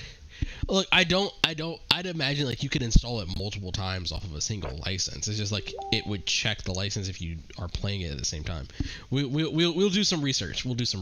How about you install it first and then I'll try installing it and then we'll see how this goes. But that's not why I really wanted to talk about this. One, I want to talk about this because like just the audacity. The audacity of Studio Lilith. Like Is it Lilith? Is it Lilith? Am I thinking about Lilith? Is that the production studio, this original thing? I know they're the ones who made the anime or whatever. Like they're oh god, they are the reason for like 5 years of really bad hentai. I'm a little early for it. I tend to like to keep this for after 10 o'clock, but we're already here. Like they are the reason for it. Don't worry, Poro doing everything they can to keep up that. No, we're not talking about. I'm not getting into hentai studios right now. We're gonna have to have a conversation about that off stream because I want to hear your thoughts on bad hentai studios. But like Studio Lilith, like that super close shaky cam. Oh, good. Oh yeah, your motion sickness cam. Yeah. Oh my god, I can't stand them. And then like all the studios like, oh, everyone's going crazy for this. No, everyone's going crazy for this because they like are losing their mind. You're losing sanity points trying to like follow the action on the screen. Like it's literally too much. And I'll admit this because I have 100%ed Bible Black 1 and 2. I honestly, after I finished through the first time, I literally played through for the rest of the story because I was like, hold up, there's some plot points here that need answering. Oh, wait, Bible Black. What? No, Bible Black and Discipline have really good stories. Bible Black, Discipline, and Starless all have really good stories. So I know Bible Black and Discipline. I don't know Starless.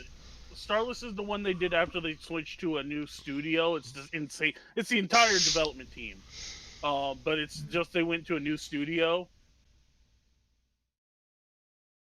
I think the studio they were at closed down, but it's the same development team. Because there's another game they have coming that's out, and I kind of want to play it because it's another like one of their, really grand like story ones, but it takes place on a ship in space. Like it's a sci-fi one, but nobody's translated it yet. Is it the one where? Wait, never mind. Yeah, no, I know what you're talking about. Fuck, I know what it is. Yeah. Shit. I think we know. I think we're on the same wavelength.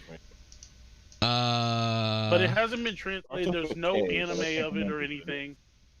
Are you sure there's not an anime of it? Yeah, I'm sure about it. Do you know the anime that we're thinking of then? That is like in the future on a spaceship, and I'm gonna kill y'all lovely folks in the stream. I'm gonna put some music back on for you. Give me a second, because we're gonna commiserate and try to figure something out.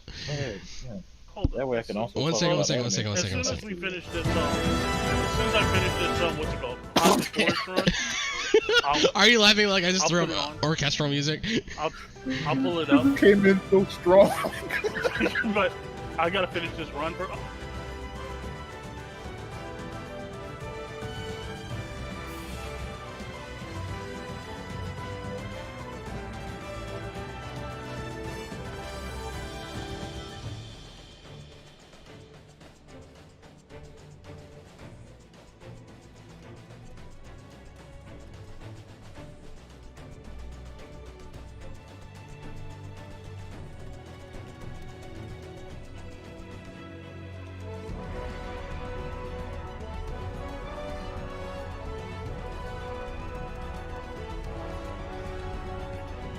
Back. And we're back. Yeah, no, so we realized that we in fact were not talking about the same series, but we will sort it out in post. We'll post links later. No, we will not post links later. Yeah, you gotta subscribe to Patreon now. Yeah, you'll gotta subscribe to Patreon. You'll get access to the special Discord server. So that means I gotta set up a Patreon. Excuse me, and we will sort all that out together. Oh my god. Right now the modifiers in the forest are blast and blackout. Blast and blackout. And that, what's it called? That knight was like camping the ghost of my two guys. I'm like, I ain't getting y'all up.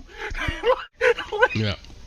Oh god. Like, he can one hit me right now. Just be like.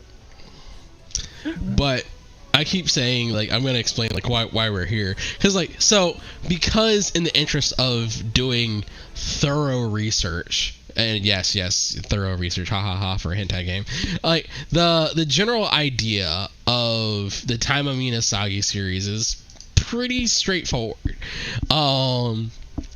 There is very like that's kind of like the difference between like Bible Black, Discipline, and Starless and all those, and Taima Minasagi. Taima Minasagi became really notorious for its graphics, its graphic depiction of the action, and you can kind of like blame Taima Minasagi for popularizing and cementing the idea of Ahegao. So there you go. Yeah. But like Taima Minasagi was of course started off as a series of visual novels, where it then was later produced into a hentai series, and then from the hentai series you got mangas and spin-off series, and but like the basic idea is like, say what? And all like part 1 through 17 or whatever it is. I think there are currently 3 parts of Taima Minasagi. No, there's 2 parts. Yeah, because there's only 1 and 2, but they're like 4 episodes each. Yeah. Because it's different. Also, like, there's like a spin-off or something too, right? There are 2. There is a spin-off and 2 alternate series. So Yeah, so you have Taima ni Nasagi 2, and then Makai Kishi Ingrid, or I forget the exact translation of that one. It is Hell Knight Ingrid. I think there are 4. Oh, yeah, because there are 4 episodes of Hell Knight Ingrid. There is, that's Yukikaze. There are 4 episodes of the original Taima ni Nasagi, and there are 2 episodes of Taima ni Nasagi 2. And then off of that, really, there's like a 3-minute special or whatever. Yeah, there's a special, because I think the not getting too far into the special, I think the special is like a tentacle grape and them double teaming Oboro. And then no. This is the best music in the background for this discussion. So honestly, it's probably the most tame. The little short is probably the most tame thing. Yeah, because like I think like Taima ni Nasagi, like you escalate from episode to episode, where it goes from humans to orcs to tentacles to the and they go to the reconfigure machine, where they like just finally finish the fucking job. She broke her boy's neck or something. Yeah, 10 out of 10. Yep. And then like that's not getting into the spin-off series. So I don't think I've ever watched all of Taima ni Yukikaze. I'd have to check. Isn't it? Like all right, so the issue, like, if you haven't guessed, I have a type, and I like thicker characters, and Taima ni Yukikaze features a character that's more on the side of justice. Okay, I got you. That's why you play the stuff by the team that does Star Wars and Bible Black. Oh, absolutely, absolutely. But whether you like Justice or Premium or whatever Pam likes, I can't remember. But it's fine, man. What you like, love what you love. Yeah. So there's Taima ni Yukikaze, which I don't think I've seen all of, but then there's also Kotetsu no Majo Aneros, which is Steel Witch Aneros. Which is that was on Baka. I just remember that one was on Baka. I remember that one too, because I think Aneros was my first. If we got any hope of getting monetized, we got to get back on point. We were talking about Gundam. No, we'll get there eventually. We'll come back around to it eventually, because we're gonna do voice acting theater after this. Wait, we're really about to get. I can't wait to see how we segue back into Gundam from this one. Oh, I don't know how we're doing it. We're just gonna like double step and backspin. Buy our sponsor, Jump Pop. Yeah, you got line assist. No. Like this is like. This has been the word from our sponsor, Taima ni Action. This is now a Taima ni Action channel. Look, we segued into this from Genshin Impact. Mostly off. No, we segued into this off of Genshin Impact, mostly off the strength of Lisa's voice. Let me be honest with you. I don't think that is like enough to get to where we are now. It isn't, but it's also like it got us here by questionable mobile game ideas. Is it questionable if it works and people buy it? Look, or download it? No, look, morally, yes, it's very questionable.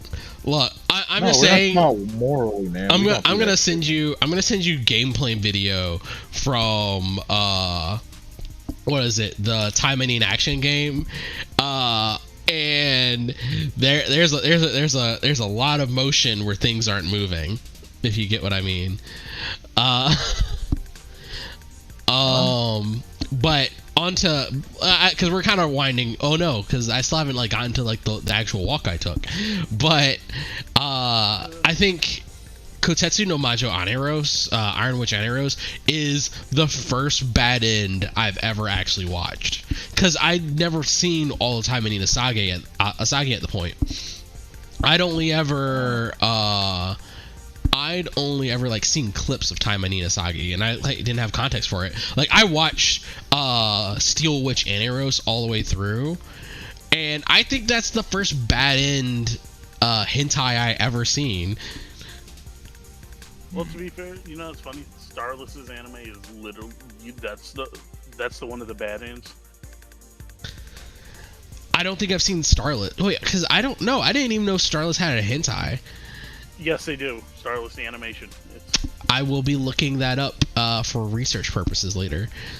But yeah, it's the ending is based off of not the worst ending.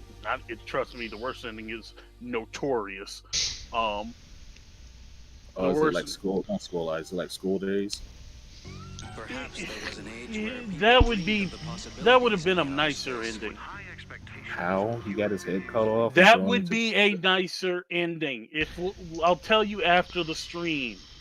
Yeah, nah, like, cause like, still, it's not monetized. We're not getting monetized. Like, this episode's not getting monetized. Oh, actually, I looked into it. There are plenty of videos about anime titties that are monetized. So we're providing our critique. So the very worst ending for Starless is the failed escape ending. The failed escape ending. You don't have to go into the details on it. You don't have to go into the details. Well, no, you have to, because you have to understand why it's worse than school. School days. Yeah, school days. It's worse than death. Okay. I just see a lot of things being violated. That's about the shape of it. That would be kind of the nice. That was still still probably around like. Yeah, no. The last ending because the very worst ending.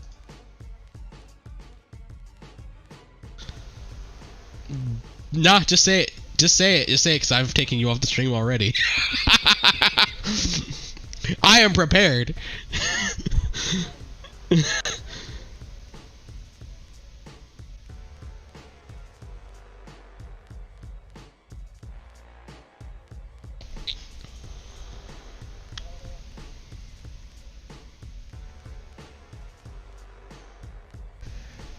Wow, that just sounds like all of my deny lists on F list. Wait,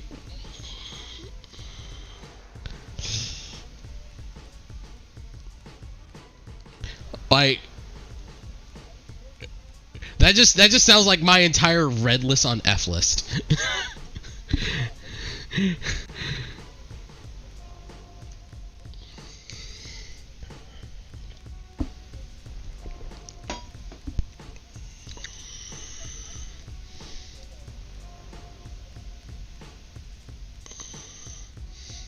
God damn.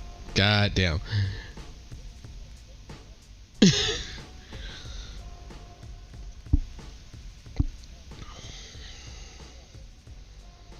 Whoo, child.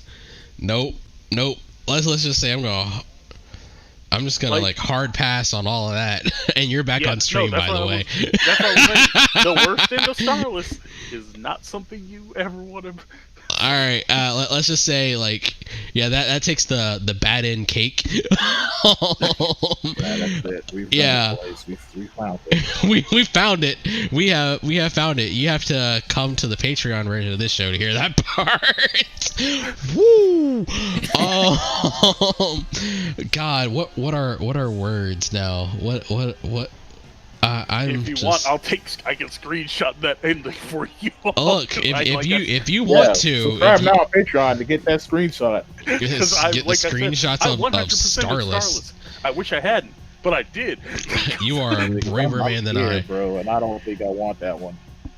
I've only beaten. I think I've beaten 2 routes on Discipline, and I think that's the only visual novel I've beaten. If you don't count I almost said the Paizo games. That's fucking not what I'm thinking about. Corruption of Champions and Corruption of Champions 2 main storylines. Oh, okay. So I found the one from Empress, which is the studio that spawned off of Bible Black, which means it's called Dominance. Why does it sound familiar? Oh my god. Oh, I guess like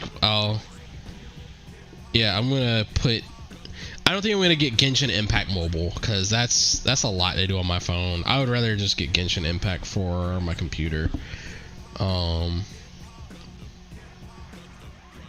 shit! Right, I was supposed to download that one. Yeah.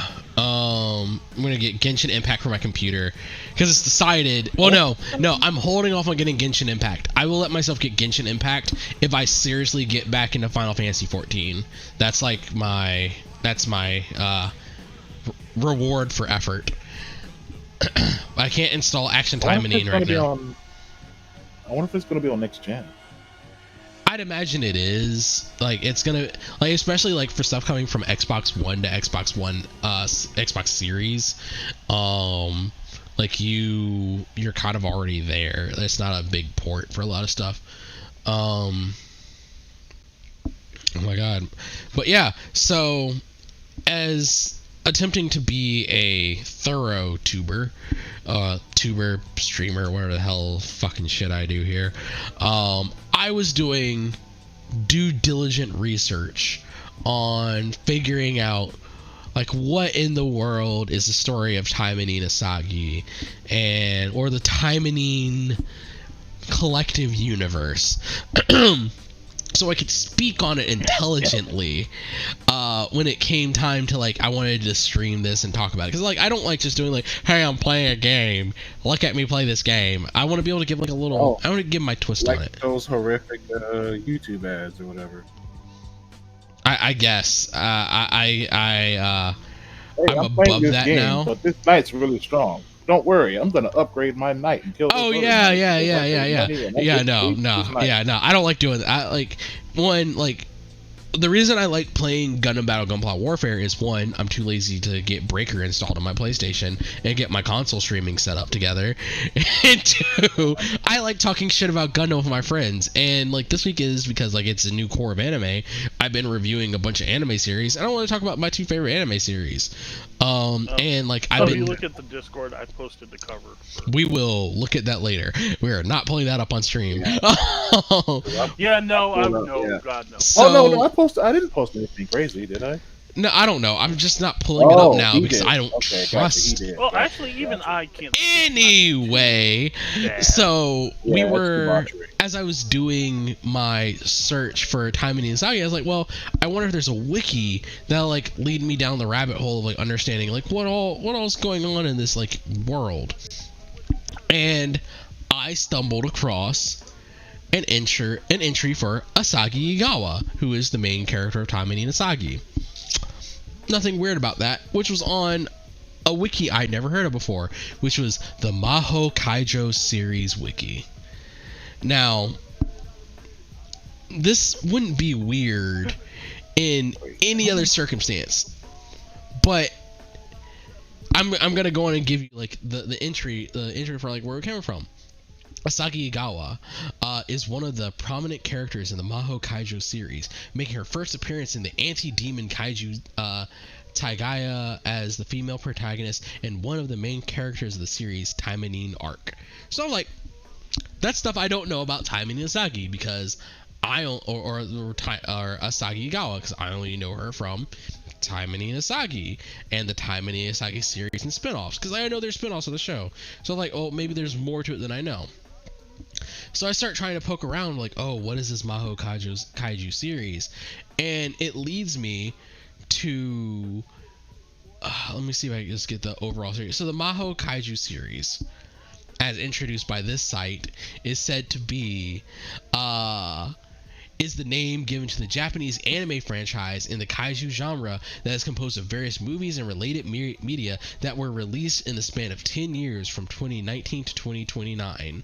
So I was like, oh, so this is an ongoing series. I think this is something that's currently developing, which kind of makes sense because they took Taimanin Asagi from, I'll probably drop in a censored something or other of what Taimanin Asagi is notorious for, to like a multimedia franchise based on like putting out games and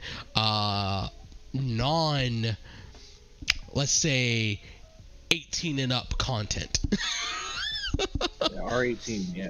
R18 content to like this whole multimedia franchise, and like somehow they got Toho to buy in on it, because Toho and Bandai to buy in on it, because like I was like, okay, so they're planning on running this for like 10 years. So name given to from 2019 to 2029. It takes place in a shared universe with Gamera, Daimajin, and several old anime shows given revival treatment, such as Strider, G7, Daitarn, and Zambot 3.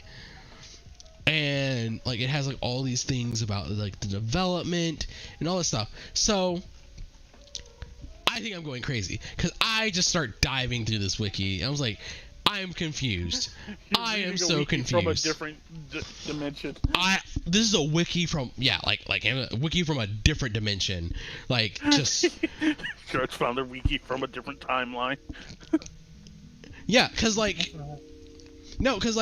of the stuff like it's written in past tense for future occurrences. So let's go to so Asagi shows up in the series. Let's see. Here we go. Here's like where I really start going off the rails. Like, oh yeah, there's the anime series, the Taimanin Force.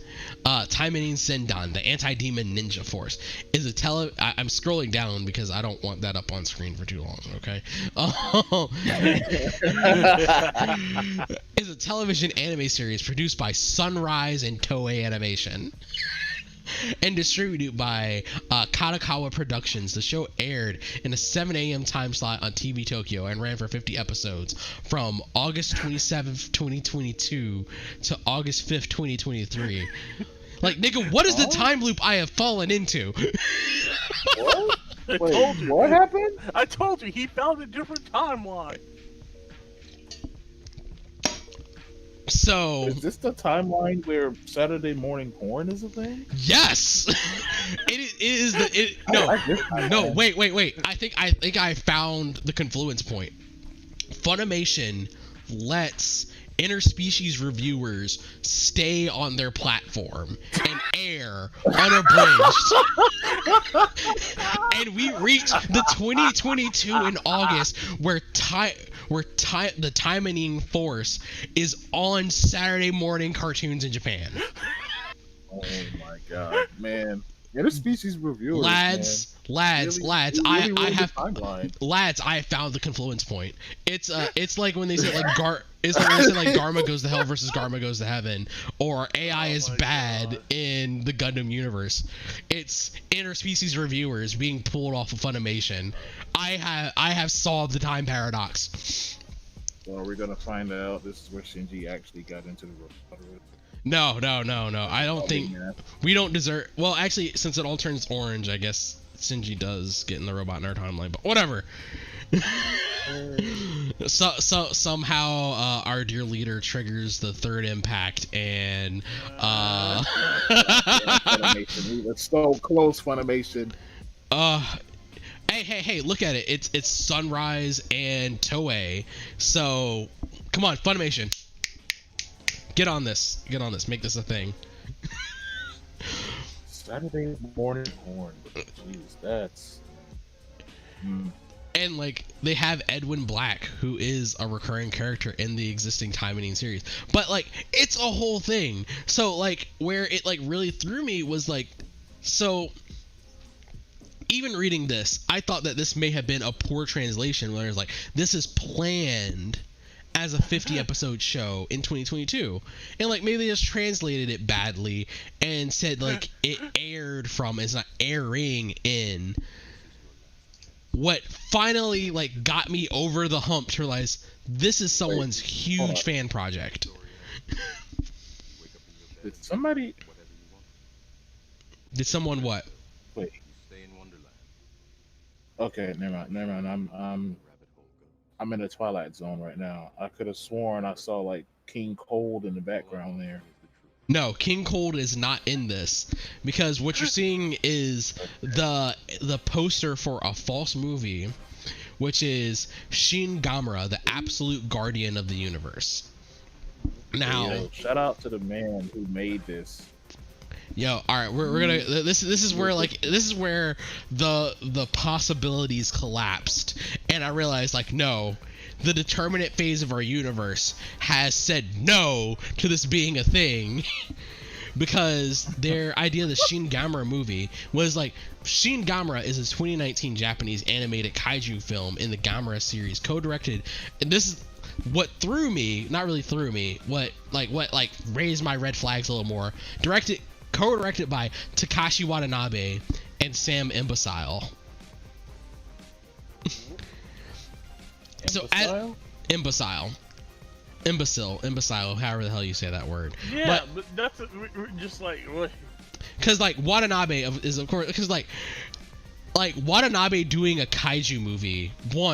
Well, that's not the Watanabe for Cowboy Bebop.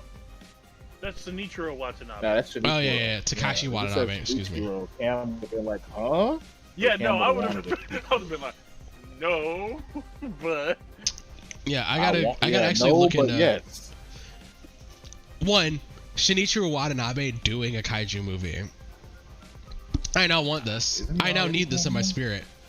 No, he's working on the Blade Runner anime, which I thought the Blade Runner anime had already come out. Somebody's doing it. There's a Blade. There's the prequel. Oh yeah, you're right. You're right. And then there is the actual anime, and then on the very first episode of Cyberpunk 2077's anime, Shinichiro Watanabe is directing. God damn. Yo, I'm waiting for my Cyberpunk edition. Good. Look, one, you're right. Two, No, actually, I really want the episode. I really want the episode. I'm just saying that first episode of All Noah Zero, where New Orleans got fucked for the 12th time, was pretty sweet. And after that, it was pretty horrible. I actually kind of like the first season of All Noah Zero. I'm kind of weird. No, but the second season. I haven't seen the second season. That might be why I'm still like, All Noah Zero's not that bad. Dumpster fire. When Shinichiro Watanabe works on the first half of all right, wait. Memory, no. Ooh. Question. Which one is what is worse? Season 2 of All Noah Zero or what's my vampire anime that I hate? Which one? I don't know that one. You got to, yeah. No, vampire post-apocalyptic anime.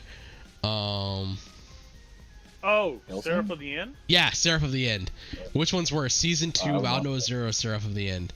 Oh wait, no, let's throw a third one in there. Wait, let's throw a third one in there. The end of oh my god. Charlotte? No.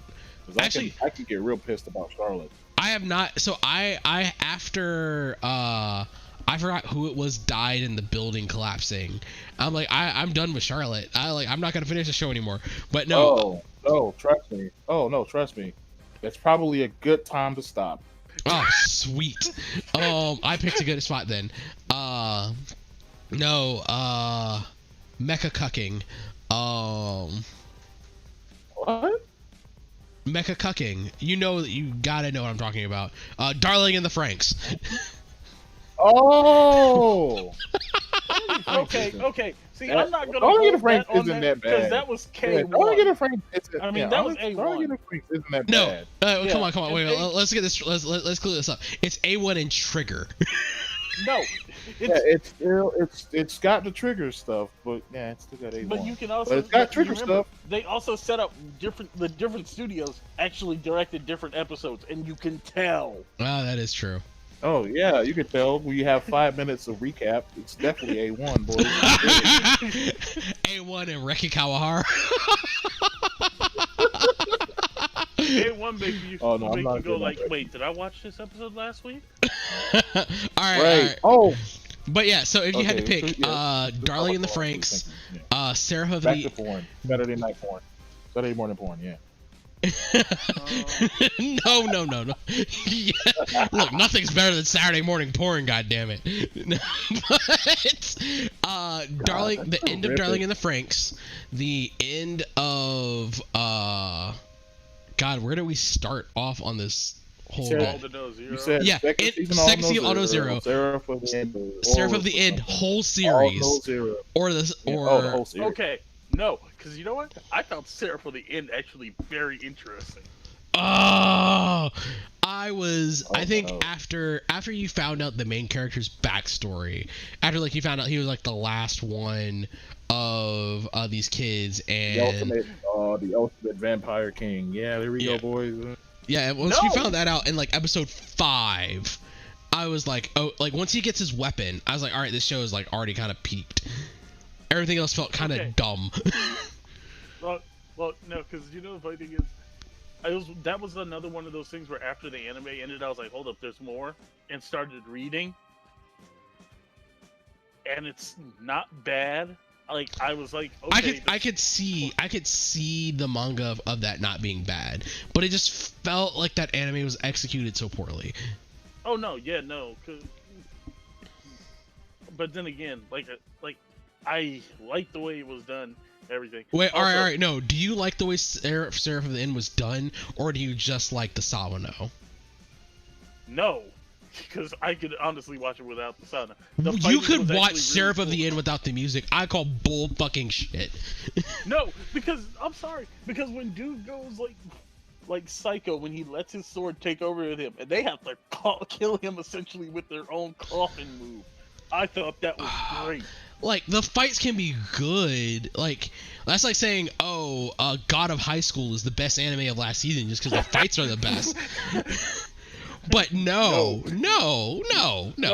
plot, the entire plot. I'm not saying... in Seraph of the End... I'm not saying Seraph of the End it is, like, good without the music. The music makes it better. I am saying I found the music makes the show fucking watchable. All right, I'm back. What were we talking about? Like I said, I found the show to be watchable. I was like, okay, this actually isn't bad. Because I find both the vampires and the whole hyper-nationalistic Japan to be incredibly great. Look, I found it a cool idea. I just found it horribly executed. I don't know. Also, all right. So obviously, Cam's vote is not for Seraph of the End in this one. So we're at Ao 0 versus.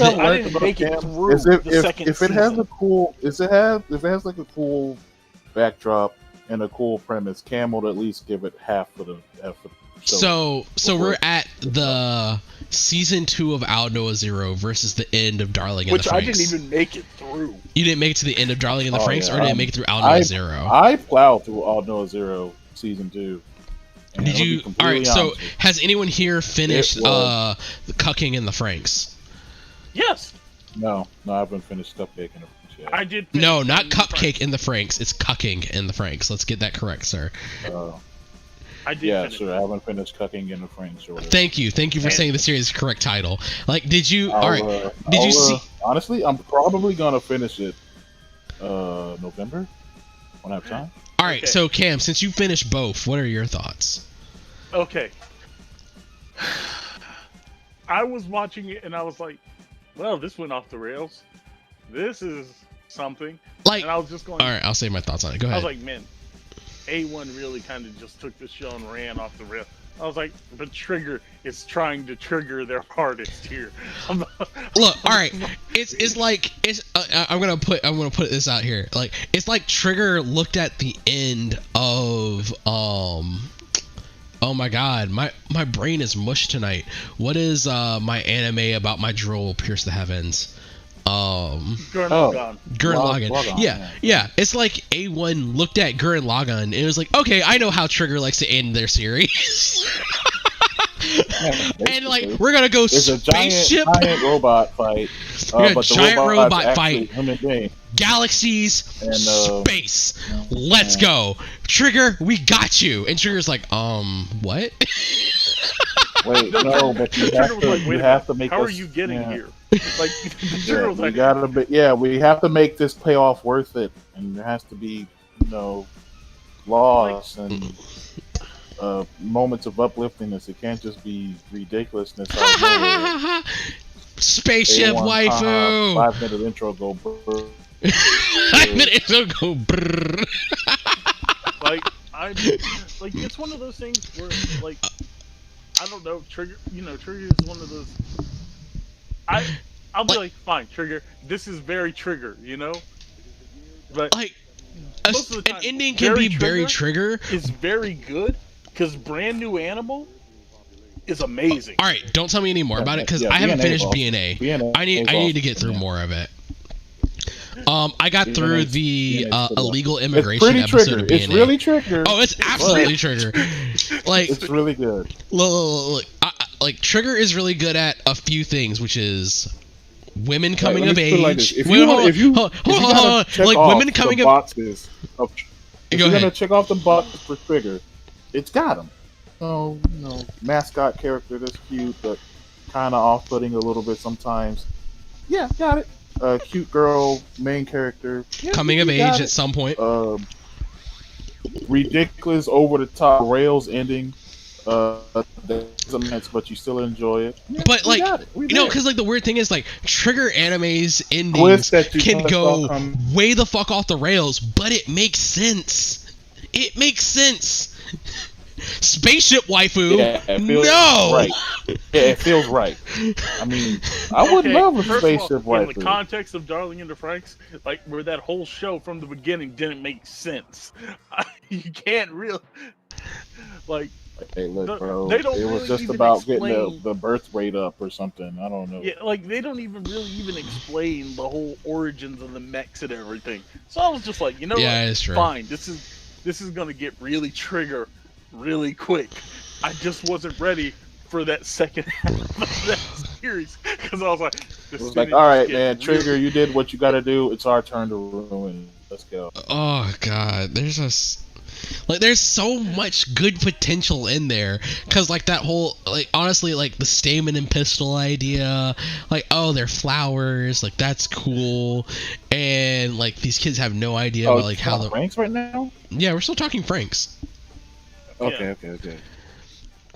There's just so we're gonna have to do a whole off episode of just ranting about Darling and the Franxx at some point. This is how I feel Darling and the Franxx with. Hiroyuki Ibiyashi just kept looking over going, okay.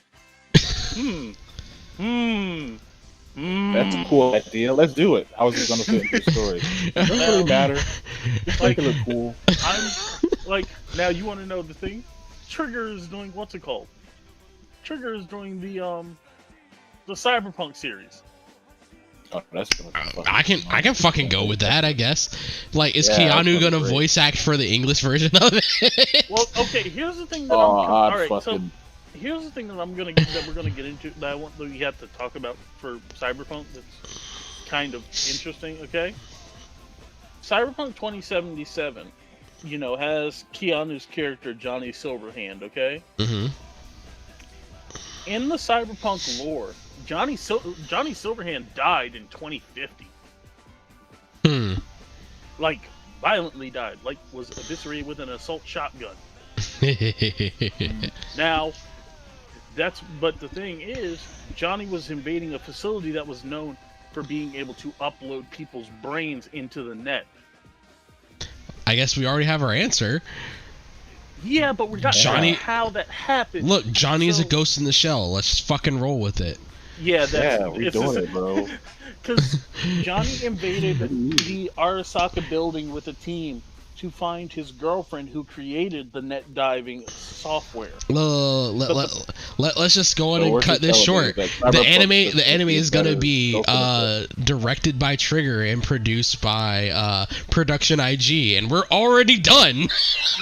Oh, if it's made by IG, it's pretty much we're gonna have spider it's on the second level of what is it, Cyberpunk 2077. You're gonna have a Tachikoma bust out of an alleyway and I'm here to save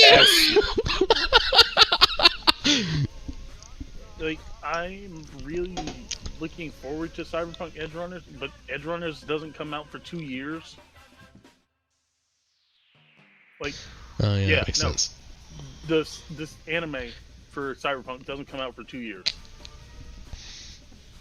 All right.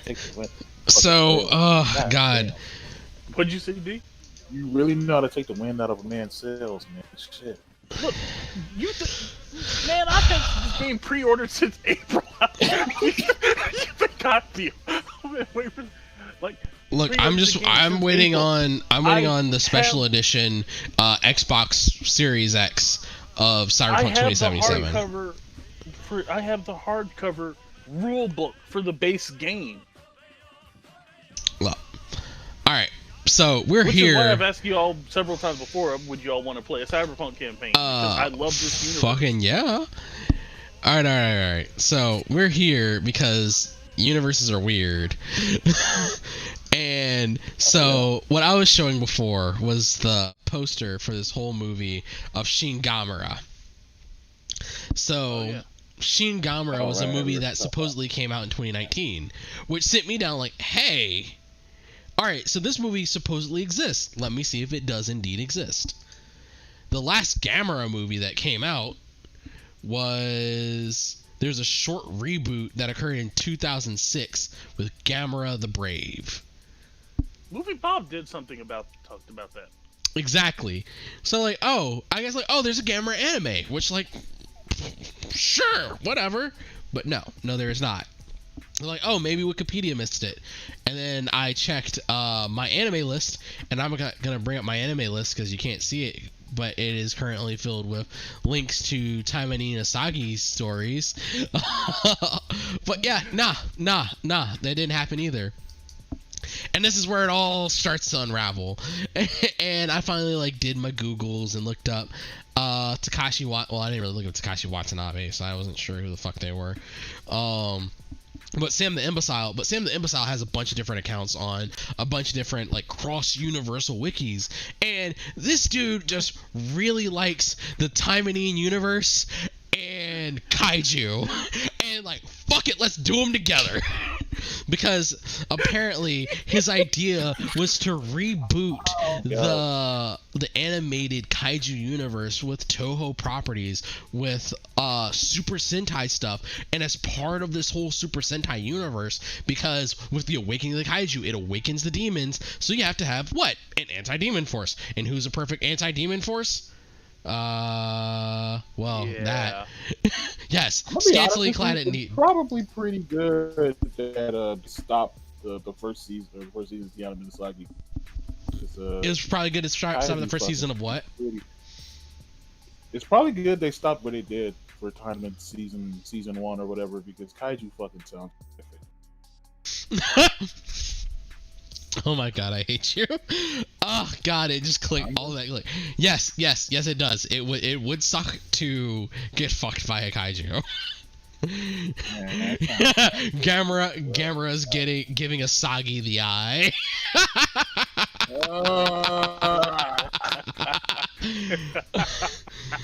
But yeah. But to that point, I started thinking, so how did the Taimani Nasagi current content fit into this? So they have the main universe, the evil universe, and then the another universe. And the way it breaks down. Oh no, actually no. I don't think you know what the another universe is, because the universe you're thinking about is actually the evil universe, because the end of Taimani Nasagi is Asagi being corrupted into being what's his name? Edwin Black's lover. Because that's the special episode, is where Sakura and Asagi have been corrupted and are now with Edwin Black. Because I'm sorry. Nothing. Yeah, no. The evil universe is your main, at least from what I've grasped. So, let's go through the correct one. So the main universe is all of the good endings. Asagi escapes. She's able to defeat Edwin Black. She ends up with her boyfriend in the end, and her boyfriend isn't corrupted into being an ogre that helps break Asagi's brain. Yeah, that's the correct, or the main universe. And Taimani ends up as this assassin force that helps to fight kaiju and demons and all that stuff. Evil universe is our storyline of the main Taimani Nasagi games, and I'm I want to say I'm 80% certain that the another universe either the Another Universe is the main Taimanin games, and the Evil Universe is the Taimanin Yukikaze game, because Taimanin Yukikaze takes a slightly different bent, because before Asagi is broken, Yukikaze is captured, and Yukikaze is mind broken and left in the demon brothel, and that is told by like the variants of Yukikaze, because like the Evil Universe Yukikaze is based on the art off of Taimanin Yukikaze. At least this is how I'm piecing it together. So I guess like Evil Universe is Taimanin Yukikaze, Another Universe is the main Taimanin Asagi storylines, which has like Andy Rose and all the other stuff in there. This is just what I figured this all out today, so I might be wrong. But who cares, this universe doesn't exist. But I wanted to indoctrinate you all into the madness that I had to go through trying to figure out, oh, I want to get this Taimanin Asagi game and I want to know about the universe. So honestly, best description of Taimanin Asagi is from a Reddit page. Gonna try to gloss over some of the rougher content that they talk about. Taimanin Asagi was introduced as a visual novel by the famous Japanese company Lilith. Its selling point was the hardcore scenes and the ahegao. This game pretty much brought ahegao, or gape face, into the hentai market. It gained huge popularity and finally got its hentai episodes. The Taimanin Asagi and spin-off series. Taimanin Asagi, like files and everything, got a really kick-ass ending song. Are you talking about the anime or the visual novel? The anime. I vaguely remember. I vaguely remember it, but like it's on my NAS, so I was just like, so I just pulled over. No, that's Inuyasha, you asshole. Don't make me. I was about to say, no. I was like, wait, like no, I know that ending. No, it's not the right ending. Sir, don't you dare. Sorry. So the correct universe of Taimanin Asagi. Taimanin Asagi. Oh man, that's a good segue to come back full circle. You did it. Yeah. But so Taimanin Asagi is basically just the visual novels and the animes or the hentais, and all of that good stuff. Like that's there. There's none of that other cool shit that ties in with the kaiju universe. Like we're not gonna get Saturday morning Taimanin Asagi anytime soon. Unfortunately, Funimation broke the time loop. They took isekai, interspecies reviewers off of their streaming platform, and they ruined it for us. So I blame Funimation for all of this.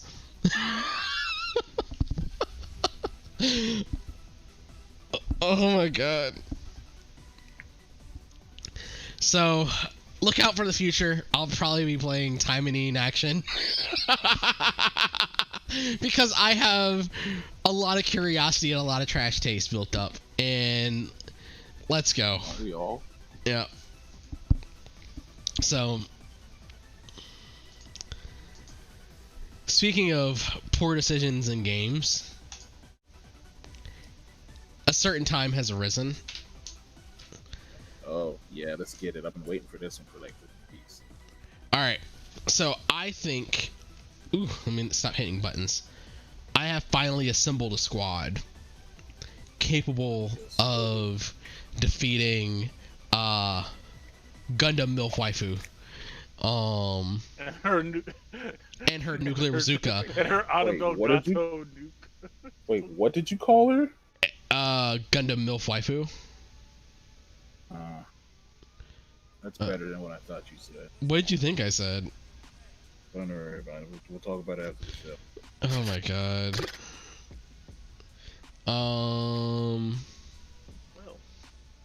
Yeah, I gotta double check. So I've gotten my squad.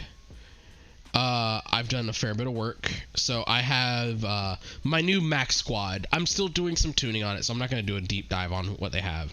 So I have what I like to call, or what is titled, the Effin' Moon. It's powered by the effing moon. Basically, it's a lot of... Does it have a satellite cannon? No, it does not have a satellite cannon, but No, it's the Moon Gundam. Was, it's the Moon Gundam. Still, you could have put the satellite cannon on the back of the Moon Gundam. I could have put the satellite cannon on the back of the Moon Gundam, but the Moon Gundam, what is it called? The funnel, yeah. No, the Psycho Plate. Yeah, the Psycho Plate. The Psycho Plate's better than the Moon what is it? The satellite cannon. But it is GPO3 with the Unicorn and the Moon Gundam, as well as the original RX-78 shield and what's that backpack from? Moon Gundam? I'm sorry? What's that backpack from? It's from the Moon Gundam. It is the AMS-123X-X. What is the Moon Gundam from? Moon Gundam. Moon Gundam is from Moon Gundam.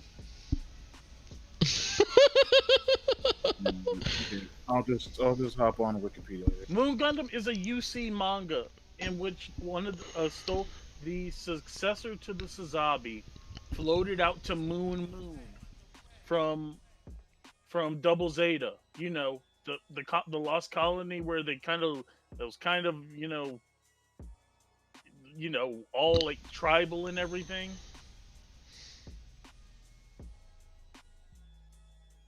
Yeah, Moon Gundam floated out there. They got a hold of it and used the parts that were left from all the like mobile construction stuff around it, and they made a Gundam, Moon Gundam. Yeah. So that is my effing Moon.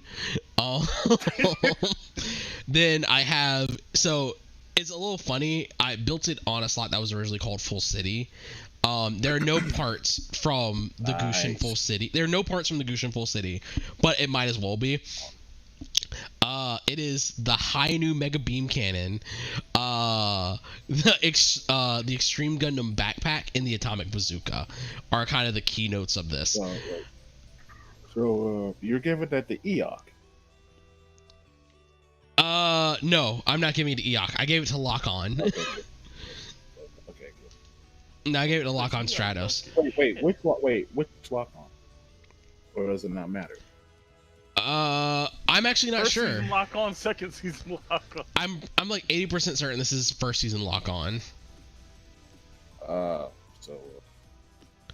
Yeah, I'm like 80% certain this is the first season Lock On. Cop out Double Zeta ever came up with. Bruh. Look, we will save that for another day. Cop out and a half. Hey. We don't want to come up with a new character design. So we'll just make him his brother, but he'll be. We have his twin brother, yeah. But it is like I said, the main selling points of it are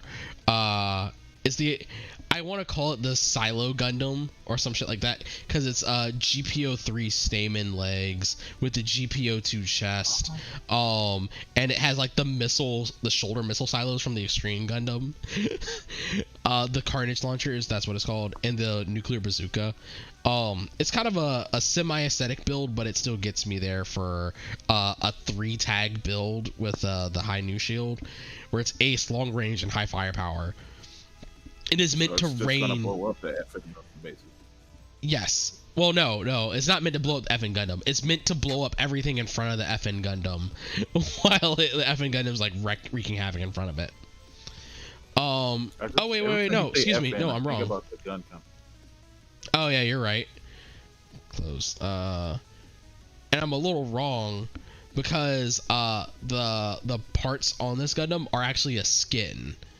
So the skin is the GPO2 shield, GPO3 legs, GPO2 chest with the extreme arms and stuff like that, so I can get the EX skills I want. The body is largely made of Extreme Gundam, High New Gundam. Extreme Gundam and High New Gundam. I think the pilot that I have for it is Chima. Nothing about giving Chima the GPO2. Wait a minute. Chima Garahao. Oh, Sema, excuse me. Sema, yeah. Yeah, Sema. I gave Sema Garahao basically the GPO2 with more weapons. That's don't know if that's a good move or what better way to claim your ideals than to put them in your own hands? First of all, Seema hated Zeon. She just stuck with him because they gave her no choice. She literally got tricked into gassing a colony. That is true, but I gave her the weapons to get her revenge. Like this yeah, like she just stuck with Zeon because Zeon like branded her a war criminal. Like they said she did it, and so the Federation wouldn't take her. Like she's got a whole like audio like series about her. It's kind of tragic. Yeah. There's also like an animation too. Oh yeah, they made the animation for it.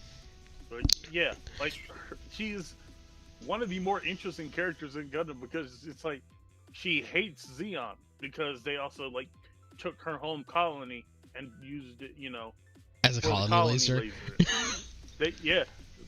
But they also like during the war she was a Zaku pilot, and they told her to go in there and launch this rocket, and she didn't know what was in it, and she had to watch. That's fucking weak as shit. Yeah, and then when she was like, she tried to like, you know, she was gonna try and leave. They were like, Zeon released her picture and everything. Like she's the one that did it. We had no idea she had this weapon on board. Like, well, no. I'm gonna cut you off right here. How fucking fucked is that shit? Like somebody always like, wait, but who gave her this gas? How did she get this gas? How do you have her picture? How do you know that she was the exact one who did it? Why didn't you try to stop her? Why are there other mobile suits here that are in? Why is that mobile suit over there? I got a question for you. Was it a was it a Federation? Hey, all right, this gets back to something we talked about a few weeks ago, which was if the Antarctica Treaty still stands, who is there to enforce it if the Federation is the only viable military force? Oh, the thing about no. All right, so the colony that got gassed, was it a Federation colony that got gassed? Yes. Yeah. Second question. I guess third question. How much does the Federation actually care about its colonies? That actually might be the real question. Yeah. Like, all right. To keep from going too far down a 0083 rabbit hole. Yeah. The final suit for my new Apex team is the SU Strike. Because she didn't deserve any of that. No, Seema did not deserve any of it. Look, Seema is like probably one of the more sympathetic characters in all of Gundam. Also, you gotta admit, is probably one of the most rage-inducing characters. You gotta admit the idea of Seema being like, okay, fine, returns to Axis, gets brand new Gelga Marines, and then just goes full space pirate. Right. I'm not mad at her. You getting that money. But to round out the team, because I have two suits that have pretty power hungry moves that don't refresh quickly, I built a support unit, which I call the SU Strife, the support Strife basically. It's meant to give an ace and high mobility boost. I have Rain Mikamura as my pilot, mostly because she buff skills. So her biggest thing is like, so I have the GPO1 full boost, which has the combat stance, which raises melee attack of the squad, which is mostly meant to, the main DPS dealer is the effing Moon, because it's I think it's I can't remember, it's an Infighter. It's the effing Moon. You're gonna get hit by the effing Moon. I was gonna make it until Cam started laughing. Nope. I'm sorry, I couldn't. Nope. I was just like, it's main attack is the effing Moon. They dropped the literal moon on somebody. Yes. So all I just imagine is that's how people like felt like talking about the power system for the X and the double X. So how does it power these giant cannons? It's the effing Moon, dude.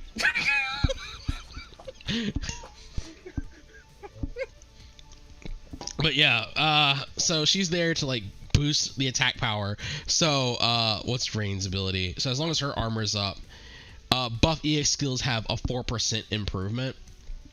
So instead of only boosting my melee attack by 30%, it boosts everyone's melee attack by 34%, just to get that extra little bit of fuck you into everything. And then other than that, it's infinite a strike freedom, which has like the high mat mode and the Xiphus 3 rail cannons, so she can kind of keep her own on the battlefield and heal everyone else while everything goes off. Oh, so interesting fact, because it was made like, because what's it called, Gearon's Greed. Yep. It confirmed it. The colony that she gassed was Shiro's colony. Shiro Amada's colony? Yes, you remember how Shiro has that nightmare about when he was in a colony and like the guy's like hand dissolved on his like helmet? That was Shiro. Oh fuck.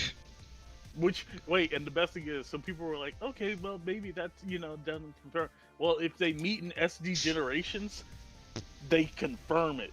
Like, Shiro and her have dialogue. Oh, this is just further confirming I need to get SD Generations. Oh, goodness. God, I just feel really bad, because it's like, well, he got his revenge, I guess.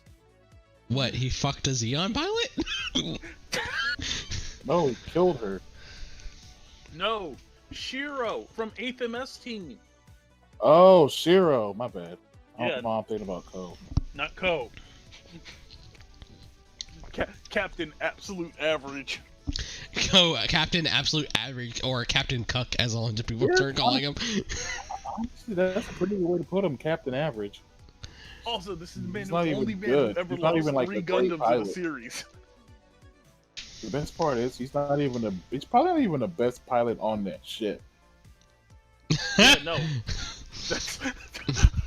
Honestly, Chuck might be better than him. And that's not me in the GM custom or GM canon bias. But Chuck actually might be better than him. But with all that, I think I finally have enough firepower to beat the mission I'd been stuck on the story mode. Also, you gotta remember, the guys who joined from Burning Squads were all ace pilots during the 1 year war. Oh, I'm not counting them. I'm not counting those guys. Alright. So, all y'all good folks, it's time. We're going full in.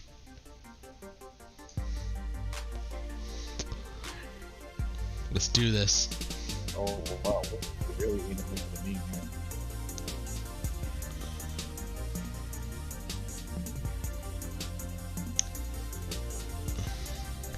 If this loads it, oh god, I really want to beat this mission because I want to see, because there's more content after it now because the update dropped as well.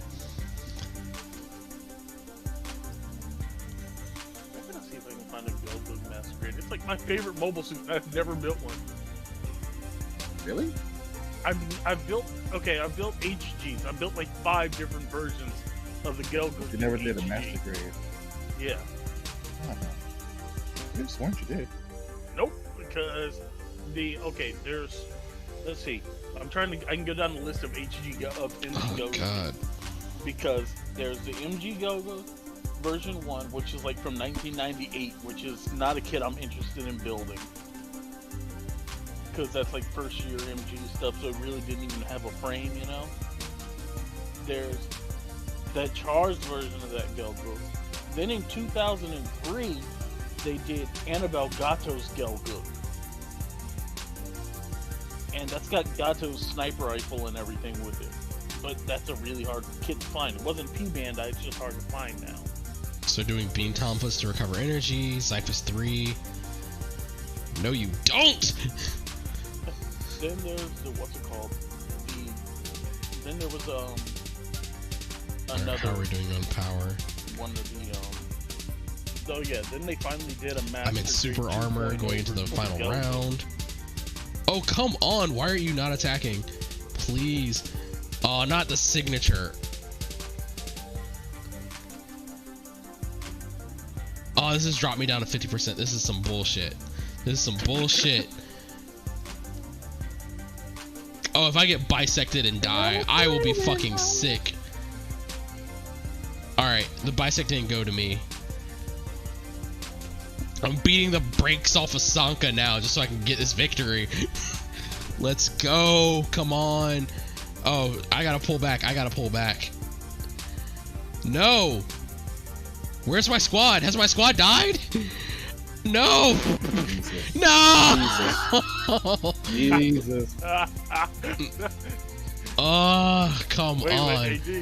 What we're hearing now is uncensored footage from enemy pilots or whatever, and then See, what we just heard was a perfect example of what Yazan says. Surprise is another word for dead. For dead.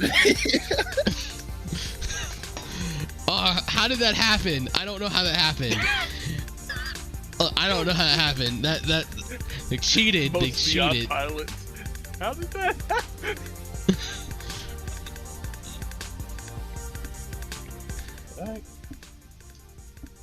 Oh man. Hold on. I think I need to sure I'm save my Psycho plate for the final round, and I can stun lock the GPO or what the Atlas GPO 2 setup. I can probably stun lock her to keep her from nuking everything. Cause the shitty thing is, I went into the final round with super armor, and Sanka beat the super armor off of me. Damn. That's hot. Shut up.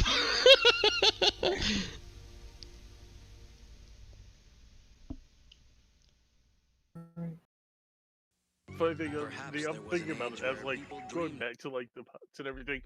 If you had to pick somebody on the Albion as your backup, it couldn't be Burning. I might actually have to pick Mancha because it's like. All right, I think that's the one who problem. always like acted like a limiter for a loud ass fuckface. No, that was Mancha. Oh yeah. As a Yeah, pilot, he's like. Yeah, he's good. Oh, close in.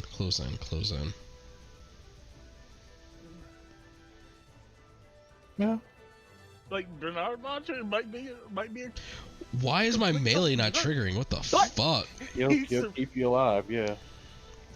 He'll keep you alive. Also, but then again, after that, you got to get rid of him because he joined the Titans, like most of the Albion crew. Hey! Look, following orders.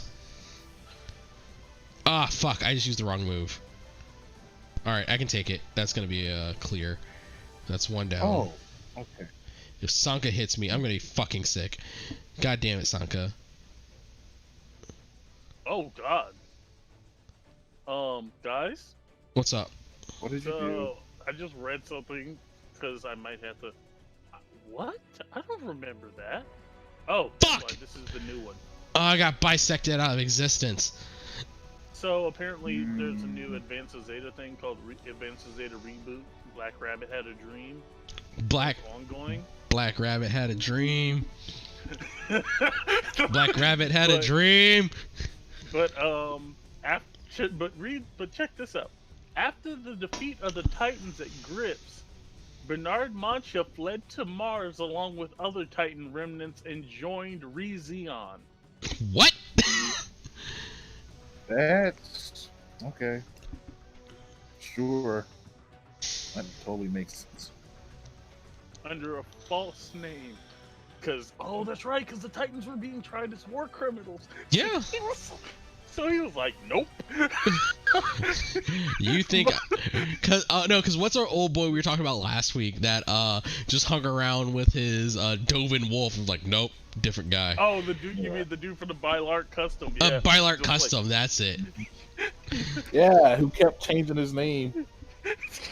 But no. Like, hey, isn't this a Titans mobile suit? No, different guy. I just found this in the desert somewhere. Yeah, but there's only like 2 of these things, and only one of them still working. That's weird. Yeah, that's weird. Damn, dog, Scruffy's that's off the clock. Anyway, you know what? That's crazy to me too. I started blasting. You know, that's wild to me too, dog. Bro, I'm just mad. This man Mancha, he joins the Titans. Titans become workers. Y'all, they're going to Mars. I'm going to Mars for there's beer and hookers. Yeah. You know what? I'm making my own Mars. Huh? What is the Mars faction called? Zanzibar? Rezion. Their mobile suits are called the Oldsmobile Army, though. The Oldsmobile armor? I just thought you said the Oldsmobile Army. That's exactly what I said. He did. Oh, that's incredible. No, because all their mobile suits, while they're built with new technology, they look old. Sure. Oh my god, that's so disgusting. Even in the year whatever. I used the wrong fucking move. Oldsmobile is still alive. Just keeps taking L's though. Yeah, that was like one of my favorite things I remember from F90 is that Mars Xeon is called, their mobile suits was nicknamed the Oldsmobile Army by the Federation. That's hilarious. Fucking Sanka's move. I think I'm out. I don't think I'm gonna beat this round. Yeah, I think I'm gonna get bisected out of existence. You were like, haha, that looks like an old, like an old Gelgo, from 0079. Like, oh, what is that old Zaku doing out here? Oh, this is easy. This mobile suit's got internals that are like greater than a Suzabi. a Zaku 2. Oh, that's like Oldsmobile is Oldsmobile is GM. It's yeah. It's oh my god, what is, I don't remember any Oldsmobiles now. Yeah, that's the point.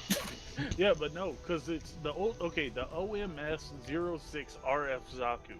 The OMS RF 06 Zaku looks like a Zaku 2, but it outperforms a Gyaradoga. Jesus. So I was gonna say it's basically like any 90s Oldsmobile with a C6 Z06 7-liter. It has like an LS7 in it. Oh, that sounds incredible. Like, you see this? Oh, that's awesome. Oh, I need that. Zaku, I kind of need that. Look. Cool, Zaku. About to run up on this Zaku. I'm about to run up on this. Oh my god! Well, no, he won't even be able to say, "Oh my god!" It'll just be an explosion. I'm about to get this.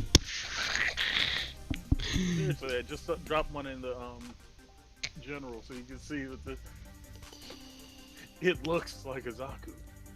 This is no Zaku, boy. Yeah, literally no Zaku, boy.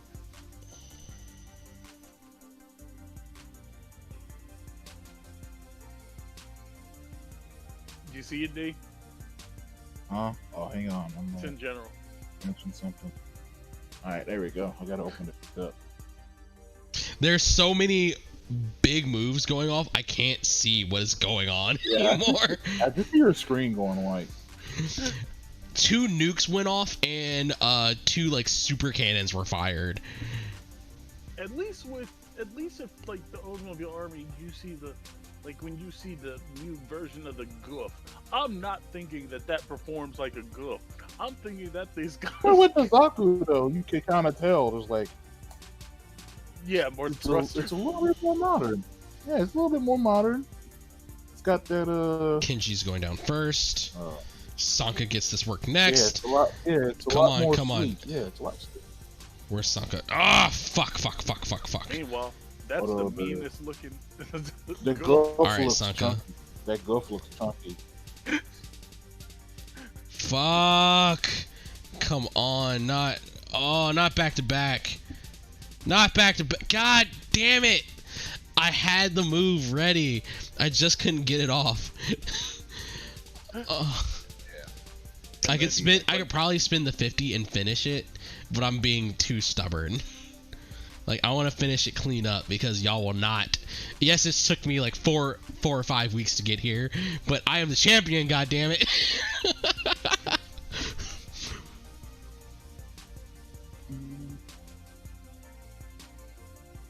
By the power of don't want to do winner. Who do I want to? Actually, if this one doesn't work, I'm going back to Hip Hop Gundam. By the power of winner, I will win. I'd be real upset. Like, you automatically, you see these mobile suits, and you're like, something ain't right. And then, why is it look like it's so like overbuilt now? Yeah, why do I hear boss music? This is supposed to be a grunt. Why is there boss music here? Yeah, they're just playing dun, dun, dun, dun, dun, dun, on their loudspeakers. I mean, at least like if you saw the Zagat, you'd be like, hold up, that ain't no normal Zagat, you know? Like, what is it? Dom. That Dom like simultaneously looks like a Dryzen, but not. I don't understand.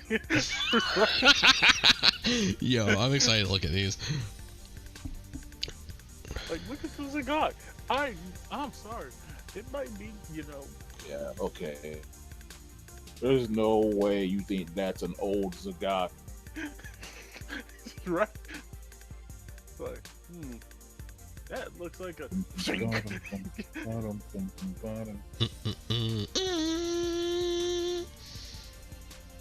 Mars Xeon be like, yeah, sure.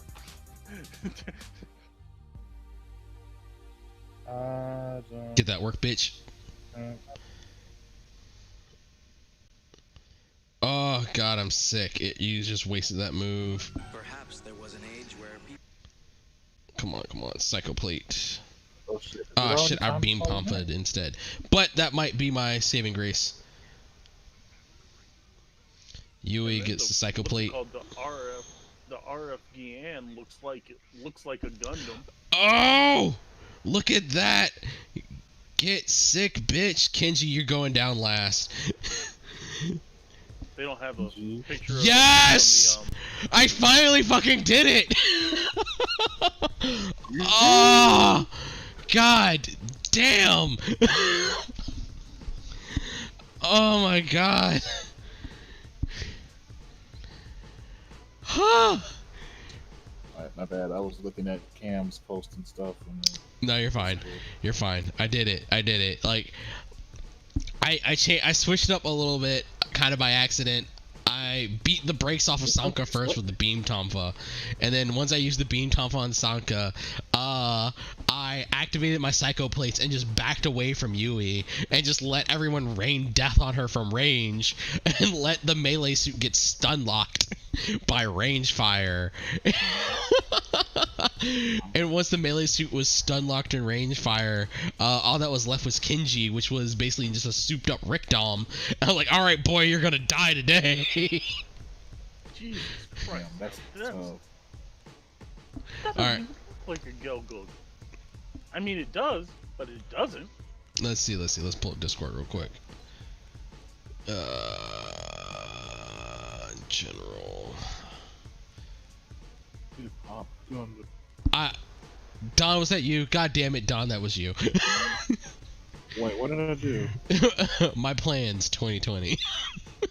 Oh, that one. Oh god, I started way far back. I posted it like an hour ago. Yeah, you did. I'm just now opening up Discord. Like, god damn. God damn it. In the correct channel. It's fine. It's fine there. Really? Oh. That is a chunky Zaku. The Zaku doesn't even look that chunky. The goof looks chunky. Look, the goof looks mean as shit. Let's just get that. Let's get that out of the way.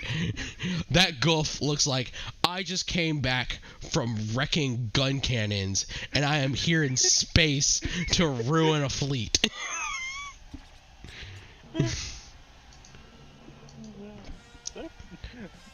But that Rick Dom right there, like, just like I have learned things from years of development. Right? It's a Gyan. Yes. Yeah, I'm not built for the oceans anymore. Oh, no. Above. Oh, the Zigok above it? The Zigok. Yeah. I was once built for the sea. Now I bring the waters wherever I go. I can't. I apply the sea of space. Whatever the fuck I want to say for that one. The Gyan's pretty cool. What is this last one? That is the RF Gelgug. God damn. The meanest looking. What year is this Gelgug? This is UC. What is this? 'Cause it's F90, so it's F91, so it's UC 122. Yeah. Oh my god. Alright. Let me go fix the audio first so I can You're doing for a second theater now? Yes, we are. I had to beat that mission in order to get more voice acting. And I've been stuck for so long. I was being stubborn about I could have used my Haro chips to get through it. Somebody upload the entire F91 game, like video wise. Dude, so he's getting attacked by the what's it called? By that RF goof, and on the screen it just says, "This is no Zaku, boy." Not wrong. Alright. Right? You just be like, wait a minute, that looks like a. Alright, boys, it's time. It has been weeks since we've been able to do this, but it is finally time to bring this back. What was the music I used for voice acting theater? I don't even remember. I was trying to. Yeah, I have no. God, I don't remember. I forgot what music I had. I had some intro music for this. I don't remember what it was. I'll have to go back to the last time I did this and find it. Wait, Shaft has a new series this season? Shaft has a new season? Wait, Hold what is up. Shaft? Wait, what's No. Shaft making? Hold up, just a second. All right, yeah, we're Assault this is Lily Bouquet. okay. Well, I'll watch that. Well, alright, boys, get your head tilts out. Get your what? Your head tilts. Head tilt. Wow. When they look, Mhm. yeah, man, that Shaft head tilt. I love it. And, What it? Something What it? about it. All right. So what shaft are we on? What is our body to leg ratio on the Shaft series? what? The Shaft You're body talking to about leg. anime, man. No, Yeah, we He's are. talking about. No, he's talking about like how they always like Shaft, like they turn their head. No, I know what you're talking about, Oh. but you know what the other thing that Shaft does, right? Super long legs, super skinny body. So what's our body to leg ratio? Oh, Don't know. I This is don't an know. original work, Depends. and this is. It's not Monogatari, so I don't know. Wait, did Shaft do Monogatari? Yes. Yes. Wow. I honestly would not have guessed that. Huh? Look, I'm just wrong.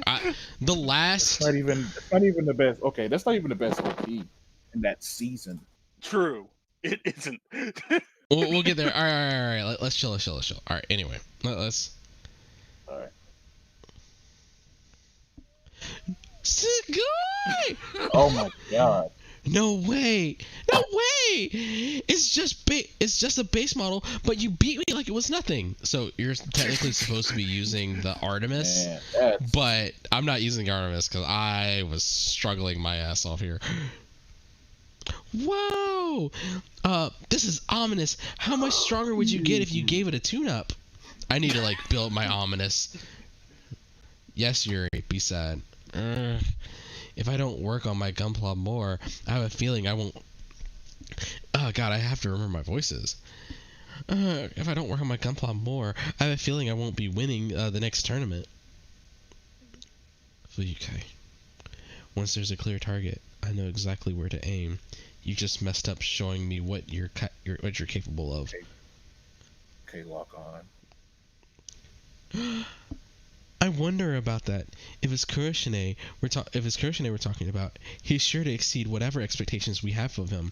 Yeah, I really got to go and build my series suits, so they'll be on point. So that's possible. I was considering everything and right above it. Me too. I'm gonna use my mental computer to. Oh, excuse me, Yuri. You don't have a mental computer. You are. All of your brains are located elsewhere in your body, ma'am. Me too. I'm gonna use my look. She's my favorite, but I know limitations. Use my mental computer to predict the future and surpass Kurishine like the Zero System. You're not the Zero System. That's Ren's game.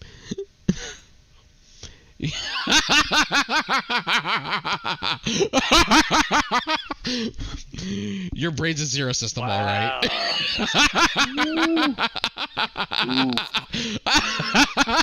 Look. Kenji knows. That's a big oof. Sorry to kill the mood, but it's closing time. It's gonna buy something for some new bills, then chop. It's closing time. You don't have to go home, but you can't stay. Everything's half price, right? Do we look like we're selling groceries? Ain't nothing half price here, bitch. Wait, did he say that? No, he didn't say bitch. He just said like ain't nothing here half price. Like, hey, man, this going crazy. Guys. What's up? What? Today there was a Gunpla announcement. What's the Gunpla announcement for today? A new perfect grade. A new perfect grade of? The RX-78. All right, post links and we'll geek over that in a minute. Oh my god, this is beautiful. It's oh shit. The perfect grade unleashed. All right. Post it. We'll look at it in a minute. So, my future sugar mama is promising to buy us all stuff. I buy you all one thing for showing me something interesting. Pick out any Gunpla you like. Let's look around, Kurishine.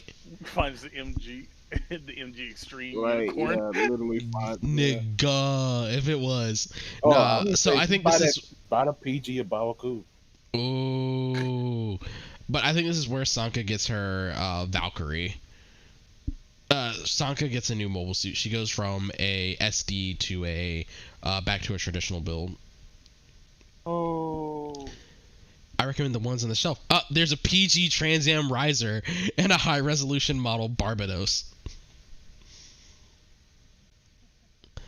All our most expensive merch. You take every chance you can get, right? Ruthless. Look, when the woman that is in charge of developing stuff like says like I'm gonna drop money on your store, she's like, all right, here's the merch. All right, so there is a new store. Chapter 12 has been unlocked with the new update. I'm just happy I beat chapter. The end of 11. I finally beat the end of 11. All right, you got the links up for that new perfect grade? All right. Let's take a look. So pretty. Oh, let me. I like pulled out all the stops. Dog, I am feeling drunk as fuck right now, to be honest. And it comes out this year. I'm scared to see what you DM me, Don. Oh, nothing, man. It's great. You don't even have to watch it on stream. I'm not gonna watch it on stream. I don't. If you DM'd it to me, of course I'm not gonna watch it on stream. Oh no, it's not bad. No. Cam wants me to keep it away from it. So. Nope. What? Nope. Oh, God damn it! I keep opening up the wrong shit. Where are we? That is also the wrong window.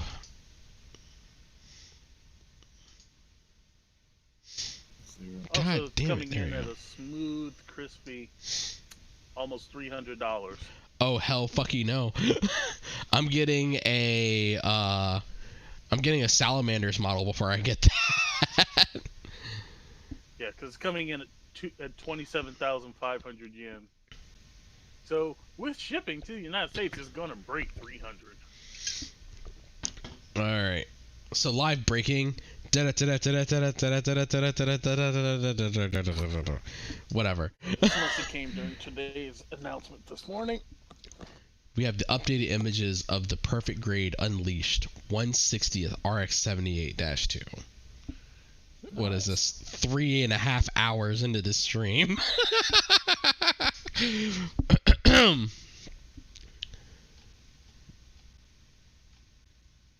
Wow. That is wild levels of detail. Yeah. Like, you can see the grading on the heat exchanger in the chest. And it has like the lifting armor panels to expose the underlying all the working perfect material. grades do that. Yeah, I understand all the perfect grades do that, but like, yeah, the detail on this new one is. I'm sensitive to this because I've been spending a lot of time recently at work talking about like heat exchangers and stuff like that on. Seeing the inside of the vents and everything. Yeah, like that. why can I not get this? Oh, I have to go back. That's dumb. Oh my god. This is fucking wild. Is it metal framed or is it still plastic? It's probably, if it's going to be a perfect grade, it's probably mostly plastic with metal reinforcement.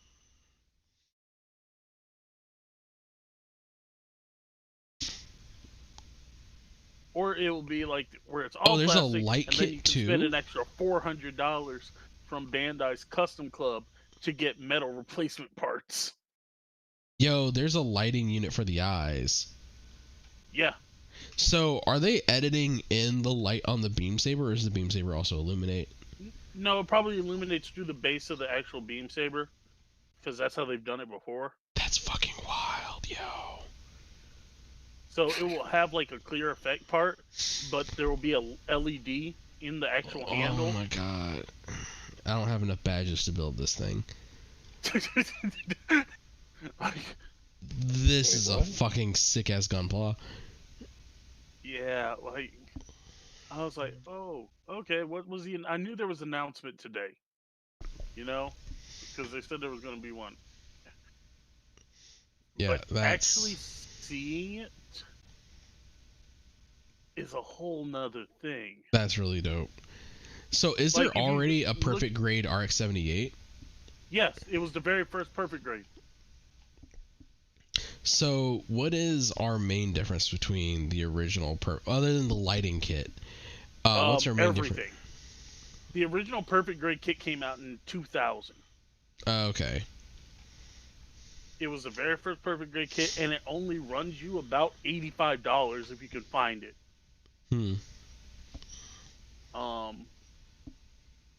It's a really nice kit. I'm not gonna lie. I've looked at it. I almost bought one. You know, it's a really cool thing to have. But like, okay, technically, it wasn't the first perfect grade kit because the first perfect grade kit wasn't a Gundam. Was it a Zaku? No, it was EVA 01. Oh, okay. Yo, all right. So I forget. How tall are Avas? I'm not exactly sure off the top of my head. Hold up, let me look that up.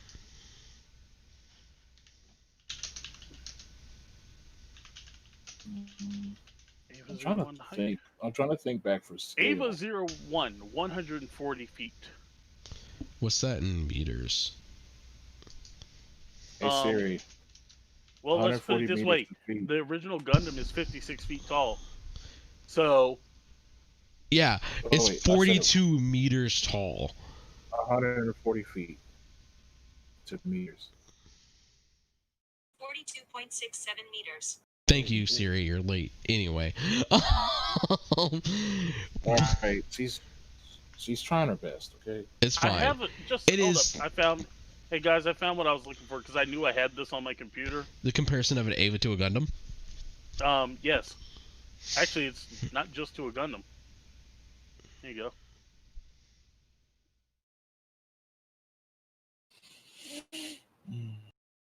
Where'd you post this in general? Yeah. I have it up on this stream right now. What the fuck is this white and red thing? Which white and red thing? The thing above the gunpla perfect grade. Wait. Oh, that's the Gelgug. Was it the what's Yeah, Gelgug? the RF Gelgug. Yeah. It's a commander custom RF Gelgug D. I want to say because in Evangelion they were taller than like sky. Yeah. So no, we had the 3 D. No, I'm saying that's what I'm saying. I'm looking at it. I'm like, yeah, they were taller than like skyscrapers. Yeah,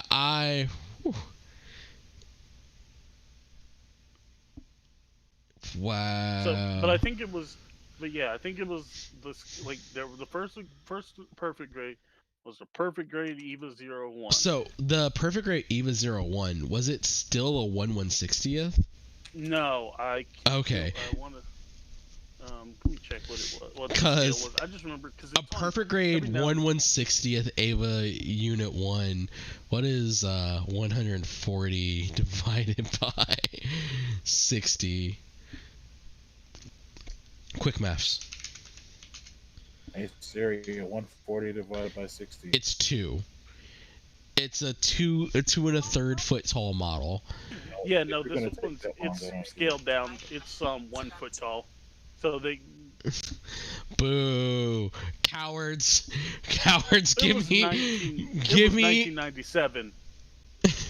Cowards! Give me my 28-inch tall Ava Unit 1. Yeah. Wow. But yeah, that was. It's an old kit, you know. It's like I said, it's not even that expensive if you can find one. Like it's $90 on Hobby Link Japan. That's cool. But yeah, it was the very first, PG kit. And now let me make it very clear though, it's got a lot of parts. Well, it's a perfect grade. It definitely goes. All right, yeah, but like I said, it's the very first PG. Then you have then they did the RX-78. Then they did the Zaku. Then they did Char Zaku. Then I think the third perfect grade. Just the third perfect grade was it the? It was either the Zeta or the Mark II. I want to say it was the Mark II, and then the Zeta came after it. Yeah.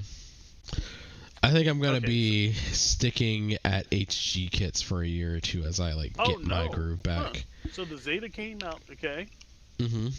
And then after the Zeta, they did the Wing Gundam Zero, and that's the one with the wings, which I remember because the feathery wings or the metal wings. Feathery wings.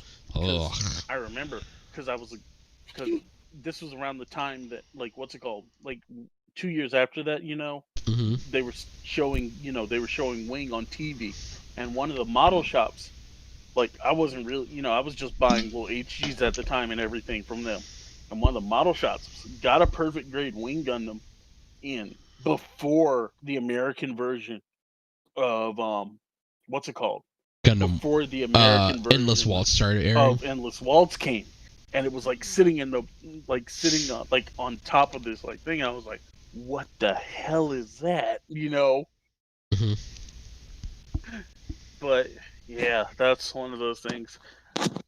So after the Wing Zero came out, they did the Mark II Aug, then the Mark II Titan, and then the one that I'm still trying to get to this day is the perfect grade GPO-1. Is it just the base GPO-1 or is it the full boost version? No, not here. Let me tell you. It comes with the GPO-1, and it comes with a MS cage that allows you to transfer out all the parts. That's fucking wild. Let me see if I can pull it up on Hobby Link Japan, send you the link so you can see. PG GPO-1. Oh, random aside, it's mostly just because my YouTube recommendations that I have up right now. Have you seen Dai Yoshihara's new GT86? Which one is? Yeah, we can. Dai Yoshihara's Time Attack GT86. Nah, I haven't seen the time attack. Yeah, I'm seeing new time attack ones. What did he throw under the hood? Of course, it's a 2JZ, but it's a 900 horsepower 2JZ rocking big arrow. Horsepower. Huh? Only 900. Only 900 horsepower. Look, it's not a drag motor. I know. It's a sprint motor. Yeah. All right, so It doesn't have to last 60 seconds. It has to last a few minutes. There you go. It's up. Actually, and you can switch them back and forth like at will and everything. Yeah. Where did I do my Discord? Oh, Jesus. It's like at the top of my. Oh my God! I want this PG kit. I'll probably pop it up after we go off stream. Y'all, any of y'all got Stellaris? Yeah. Don, you? No. Would you like to do an election night stream of Stellaris so we can just ignore the world burning around us? I would love to, but more than likely, that's like the last week of classes or whatever. So Boo. I'll probably have to ignore the world burning by burning my brain. Yeah. I've already put in with my boss to take off election day. Well, excuse me, election really week. I've taken off the entire week around the election. Look, I've already put in to have the time off. Look, my boss already knows. I'm just be like this, like, really? You think I'm logging in to deal with people's problems? Look, I said, I don't care what happens. I'm taking this week off. Either way, I am taking this week off. Win, lose, no decision. I am taking this week off. See, here's the thing. I can't take the week off because I know for the fact that I've already got a bunch of days set off for the day that Destiny comes out and the day that Cyberpunk comes out. That's like the week after, so. Yeah, and Cyberpunk's at the end of the month. So. Yo, well, but that's also Thanksgiving, so that's like not that bad for me. Yeah, see, that's okay. Yo, that is really fucking cool. Oh, you pulled up the... Yeah. Yeah, so that's like... Oh, that's so fucking dope.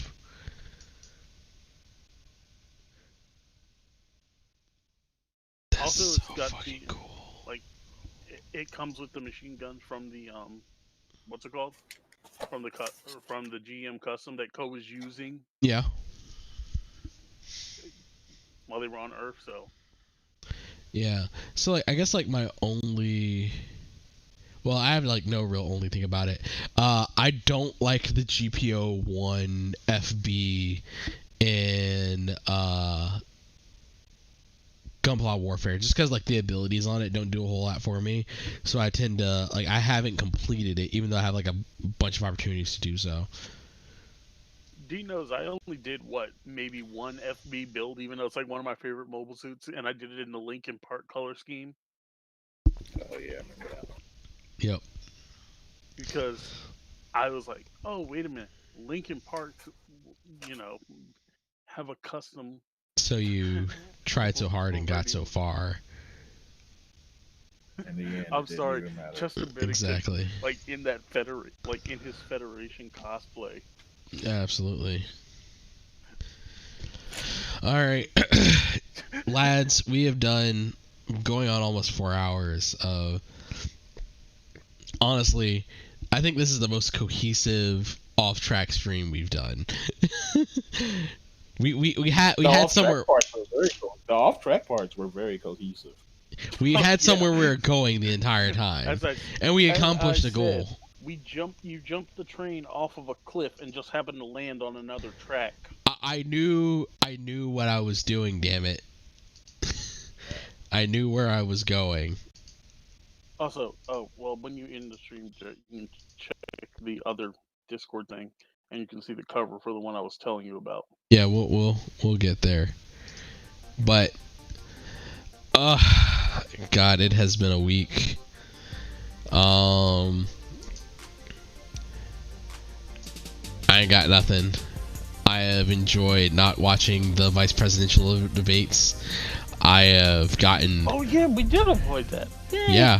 Yeah. I'm gonna see all the recaps tomorrow though, and I got like a shit ton of other work to do. Next debate's what, next Thursday? I have questions. We're not gonna talk about that right now. No. If it's next Thursday, move the show to Thursday, and we can do this.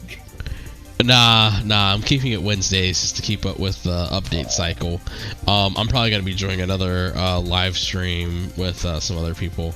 But I finished a full can of Monster Ginger Beer. I am probably way drunker than I think I am right now.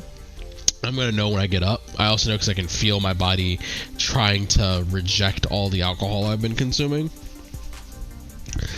I think I've drunk about half a bottle of 15-year-old rum. This is very good rum. Go buy it. It is Afrohead 15-year-old aged rum. It's delicious. It is smooth.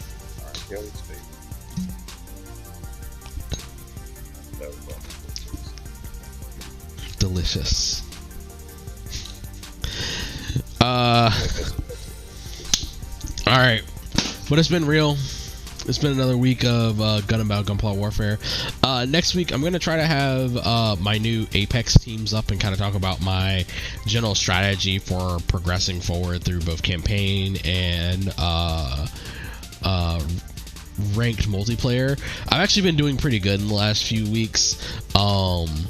I think I went undefeated last week in multiplayer. I didn't really show much of it because I was still just kind of hitting my stride on it. But next week I'll have a bit more of a breakdown on sort of how I'm progressing my train of Gunpla up to the top tier of battle victory. I'll probably start trying to score off against a few better players than me instead of just the random stuff that I've been doing right now. And we'll get into some of the harder game modes now that I actually have the capability to do so since I've been intentional. But thank you for joining us. Club stomping is a good quality to have. Absolutely. But it has been another wonderful week of I can't even say the name of my own goddamn show. Gundam Battle Gunpla Warfare, a new mobile report Noir, and I look forward to seeing you all next week. Peace.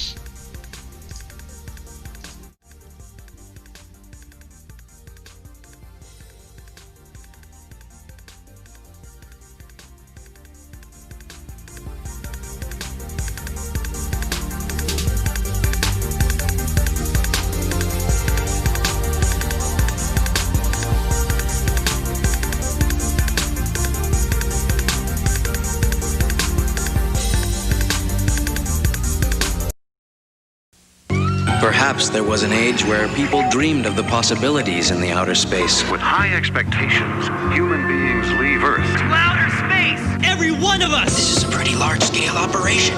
Right, but it'll be dangerous. So what? That's never stopped us before. Right, but it'll be dangerous. Commence operation! We'll commence operations in 7 minutes. 1904. Proceed to R2B. Power levels to maximum! Understood.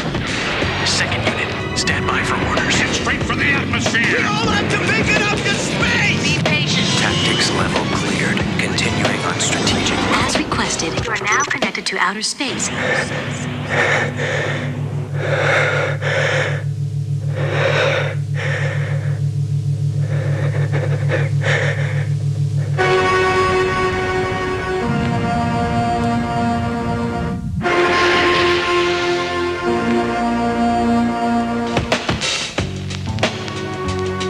Never forget how beautiful the Earth looks from afar. Outer space. It's so quiet.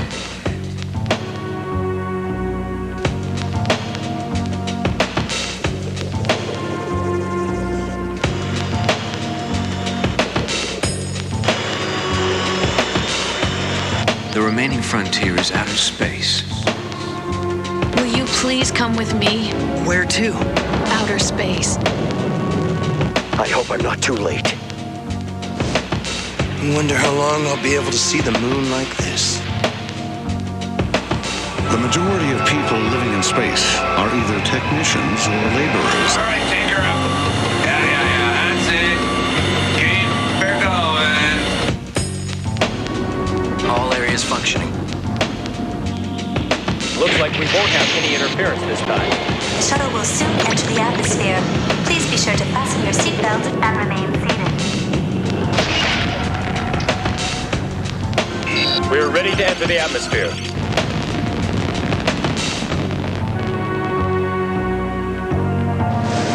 Next time we go out to space, how about leaving yourself a little bit of free time?